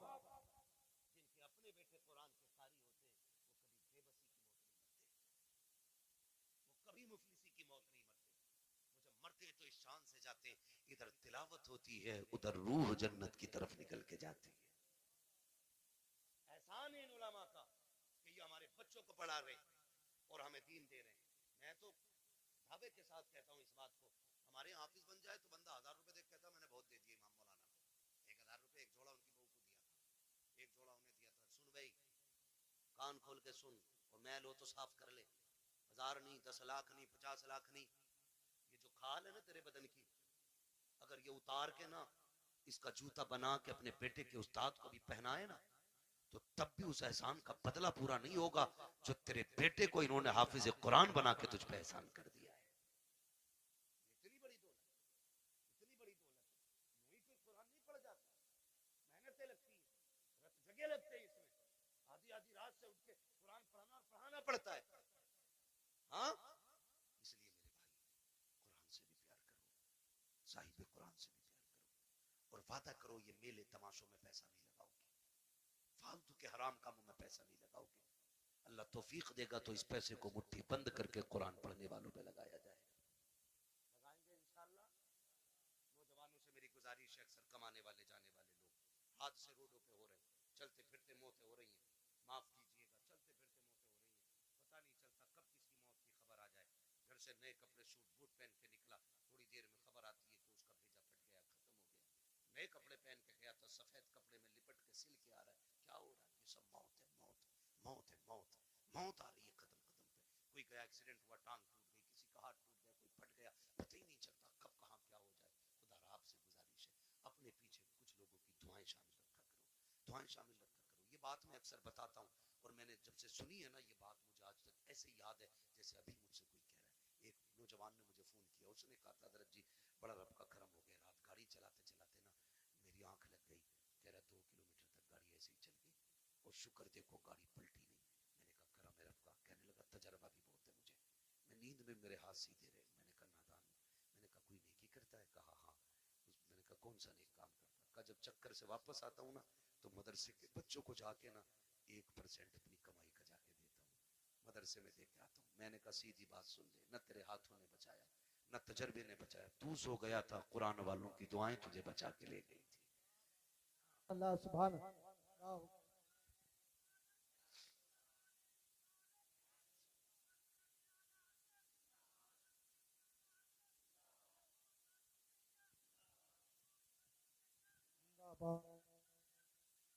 जिंदाबाद। लब्बैक या रसूल। नहीं मेरे भाई, बस मैंने पहले कहा था तूफान नूह लाने से आखिर क्या फायदा, एक अश्क ही बहुत है अगर कुछ असर करे। मेहनत लगती है, मेहनत लगती तो किसी की दुआएं शामिल कर लो। आप सारे मेरी उम्र के मेरे भाई हो, कुछ दोस्त हैं, कुछ भाई हैं, नौजवान सारे मेरे। मैं कहता हूँ अपने पीछे यार दुआओं वाला साथ रखो, दुआओं वाला रखो। बड़ी दुआएं बड़े काम आते हैं इनके, ये लम्हे लम्हे के लुक में ना, ये कभी कभी हमारी सालों साल की गलतियों पे भारी पड़ जाते हैं, बड़े काम आते हैं इनके ये लुक में। हिस्से रखा करो इसमें, हिस्से अपने पीछे दुआओं वाले हाथ रखो। गारंटी नहीं है, कई लोग कहते हैं 500 रुपए देकर अगर दुआ कर देना, 500 रुपए देकर दुआ कर देना, कोई 1000 देकर दुआ, कोई 5000 देकर दुआ कर देना। चल तू दे रहा है, ये दुआ क्यों से कह के ले रहा है? ऐसे काम करो कि जबान ना भी खुले दुआएं फिर निकलने लग जाए। ये असल दुआ होती है। कहा कह के कराई तो क्या कराई, ऐसे काम कर जाओ कि खुद दुआ दिल से निकल जाए। वो दुआ असर रखती है। कहा था दिल से जो बात निकलती है असर रखती है, पर नहीं ताकत परवाज मगर रखती है। ऐसे काम कर जाओ कि दुआएं दिल से निकले, फिर फिर मुझे वो बात याद आ गई, फिर मैं वो बच्चे की बात दोहराऊंगा। कुरान बड़ी चीज है, अक्लमंद है वो बाप जो अपने बच्चों को कुरान की तालीम दे रहे, और साथ में दुनिया की तालीम भी जरूरी है, दुनिया की तालीम भी जरूरी है। आप बनिए, पढ़िए। अब लड़ाई तो पर बंदूक की नहीं रह गई है, अब लड़ाई कलम की है। जिस कौम के हाथों में कलम होगा वो कौम आगे जाएगी, और जिसके हाथ में कलम नहीं होगा वो नालियां साफ करेगी। ये याद रखिएगा, फैसला तुम्हें करना है, कुर्सी पे बैठ के हुकूमत करनी है या जूतियां उठा के तुम्हें नालियां साफ करनी है, ये फैसला बात है, आपको बहुत करना है। हमें अपने बच्चों की तालीम पे गौर करना है। हम 10वीं तक पढ़ा के कहते हैं जी बहुत पढ़ा लिया, अब दुकान चलाने का। 11वीं तक पढ़ा के कहते हैं बहुत पढ़ा लिया, दुकान चलाने का। सिर्फ दुकानें चलवानी है? हम तो समझते हैं कि ये हमारे मुल्क की तकदीर बने और तुम सिर्फ दुकानदार बनाना चाहते हो। नहीं, अगर फाके रहना भी पड़े फाके कर लो, बच्चों को तालीम दो। मारेरा शरीफ का एक नारा है, आधी रोटी खाएंगे बच्चों को पढ़ाएंगे। ये हर शख्स लाजिम कर ले। हम फटे कपड़े पहनेंगे लेकिन बेटे के कंधे पे स्टार लगवा के दिखाएंगे। हम फाके से रखेंगे लेकिन बेटे के सिग्नेचर में जोर पैदा करेंगे। हम फाके करेंगे लेकिन बेटे का कद ऊंचा देखना चाहते हैं। याद रखो, जब खानदान का एक बेटा बड़ा होता है, सिर्फ एक बड़ा नहीं बल्कि पूरा का पूरा खानदान ऊंचा नजर आया। वाह वाह वाह, सुभान अल्लाह जिंदाबाद जिंदाबाद। पढ़ेंगे इंशाल्लाह, पढ़ेंगे इंशाल्लाह। ये जो चंदे करते हो ना कव्वालियों के लिए, चंदा बंद नहीं करना है, कव्वाली बंद करनी है। उस चंदे को उठा करके ना अपनी कौम की बच्चियों के लिए बेहतर इंग्लिश मीडियम स्कूल बनाओ, और ऐसा होना चाहिए जिसमें पढ़ने वाली भी बेटी हो और पढ़ाने वाली भी बेटी हो। इसी चंदे को उठा के, आपसे अलग से नहीं मांग रहा हूं, अलग से नहीं मांग रहा हूं, आप इसी चंदे को उठा के जो कव्वालियों में लुटाते हो, उड़ाते हो और जो देते हो, सिर्फ इतना उठा करके स्कूल बनाओ जिसमें पढ़ने वाली भी बेटी हो और पढ़ाने वाली भी बेटी हो। खुदा की कसम, फिर हॉस्पिटलों में तेरी मेरी बेटी को बेपर्दा नहीं किया जाएगा। अगर इलाज के लिए मरियम आएगी ना तो फिर डॉक्टर बन के फातिमा नजर आएगी। मैं न्यूज देख रहा था, कोई पुलिस उसका जेल का कोई जेलर है जो मुस्लिम लड़कियों को जो जेल में बंद है उनको रात को उठवा के अपने कमरे में बुलवाता है। ये हमारी कौम का मुकद्दर रह गया और हम कुछ भी नहीं कर पा रहे। क्यों? क्योंकि तुम किसी गिनती में नहीं हो। अगर हो तो ताबीज की दुकानों पे तुम, डोरी की दुकानों पे तुम, चादरों की दुकानों पे तुम, फूलों की दुकानों पे तुम, मुजाबिरों में तुम, जाकर के देखो तमाशाइयों में तुम। अगर नहीं हो तो कामयाबी की जगह तुम नहीं।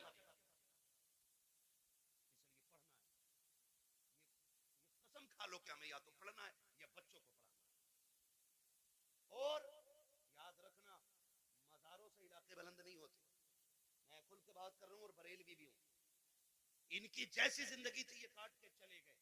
अच्छी काटी, अल्लाह ने मजार बनवा दिया। बुरी काटते तो लापता हो जाते, नाम तक कोई पूछने वाला नहीं होता। तो याद रखिए, मजारों से रुतबे बुलंद नहीं, मेहनत से रुतबे बुलंद होने, मेहनत से रुतबे बुलंद होने, मेहनत से रुतबे बुलंद होने। हमें मेहनत करनी है। किस चीज पे? तालीम। किस पे बच्चों? पढ़ेंगे मेरे बेटे, मोबाइल तो ज्यादा नहीं चलाएंगे। आजकल बीमारी है ना, हिलाल सुन लो तुम भी। छोटे छोटे बच्चों से गुजारिश करूंगा, अगर आप 10-11 बजे मोबाइल चलाओगे ना तो एक तो 40 साल में जाके अंधे हो जाओगे, दूसरे कान खराब हो जाएंगे, और तीसरे शादी के बाद तुम्हारी बीवी बच्चों का पेट भीख मांग के पलेगा। ये तुम याद रखना। अगर चाहते हो अच्छे कपड़े पहनो, अच्छी गाड़ियां हो, इज्जत की जिंदगी हो, तो मोबाइल फेंक दो, कलम पे जोर दो, तालीम पे जोर दो, किताबें पढ़ो। आज मेहनत कर लो, कल लैपटॉप कंप्यूटर तुम्हारे कदमों में पड़ेगा। सुभान अल्लाह बेशक। पढ़ेंगे इंशाल्लाह। नौजवानों से गुजारिश है, ये जो पबजी की बला आ गई है ना, पबजी और फ्री फायर क्या है, फ्री फायर, ये इससे निकल जाओ, वरना तुमसे बड़े पागल पूरी कौम में कहीं नजर नहीं आएंगे।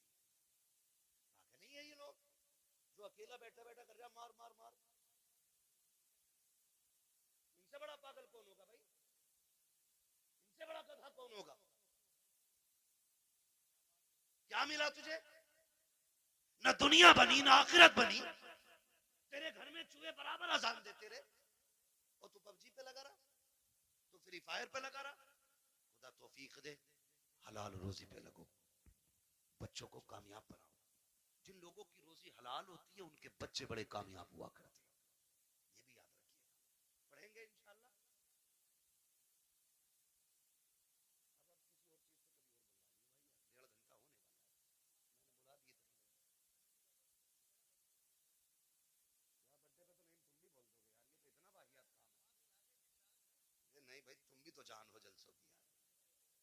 तवज्जो है ना सारे लोगों को? तो पढ़ाई पे ध्यान दीजिए, मोबाइल छोड़ दीजिए। ये मगरिबी जो शैतानी ताकत है ना, ये सब उनकी स्कीम है हमें बदनाम और बर्बाद करने की। उनके बच्चे देखो 18 घंटे पढ़ते हैं, उनके बच्चे लाजिम है 18 घंटे उनके बच्चे पढ़ते हैं। ईसाइयों का उसूल है 90 साल का भी होगा तो 18 घंटे पढ़ना लाजिम है, क्योंकि उन्हें एक अच्छी नस्ल देनी है। वो मुट्ठी भर नहीं, गिनती भर है, लेकिन दुनिया को मोहताज बना रखा उन्होंने। पानी उनका पी रहे हो तुम, साबुन उनके यूज कर रहे हो तुम, हैं? और फास्ट फूड उनके खा रहे हो आप, दवाइयां उनकी हैं आपके पास। आपका क्या है? हमारे पास सिर्फ फ्री फायर है। इसे खा के अंधे बनो, फिर दवा उनकी खाओ। इसे खा के पागल बनो, मेडिसिन उन्हीं की लो। ये हमारी कौम की कंडीशन है। इसलिए पढ़िए, बहुत हो गए हैं तमाशे।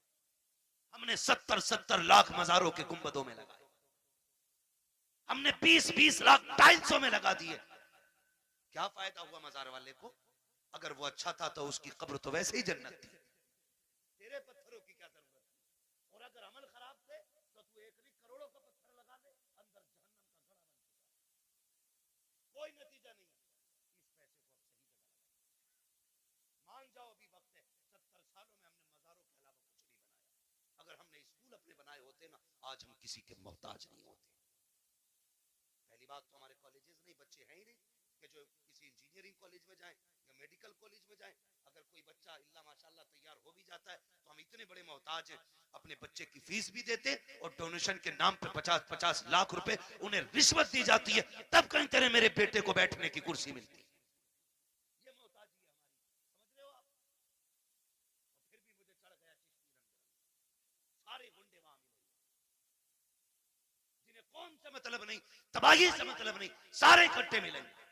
निकलो इन तमाशों से, कोई नतीजा इनसे नहीं। काश जितनी रात बैठ के तुमने चढ़ गए चिश्ती रंग किया ना, उतनी देर बैठ के कुरान पढ़ लिया होता और फिर लास्ट में झोली फैला के रब से करम मांगा होता। वो इतना करीम है, तेरी एक रात के बदले में तेरे 70 साल के गुनाहों को एक लम्हे में माफ कर देता। वाह वाह वाह, सुभान अल्लाह। जवानी का जोश है, चलो भाई कबड्डी देखेंगे, चलो भाई ये देखेंगे, अल्लाह तौफीक दे तो कुरान की किरात के मुकाबले कराओ। आप कौन अच्छा कुरान पढ़ता है उसे दो इनाम। जब ये महफिल आबाद करोगे, हर शख्स चाहेगा मेरा बेटा भी कुरान का कारी होना चाहिए।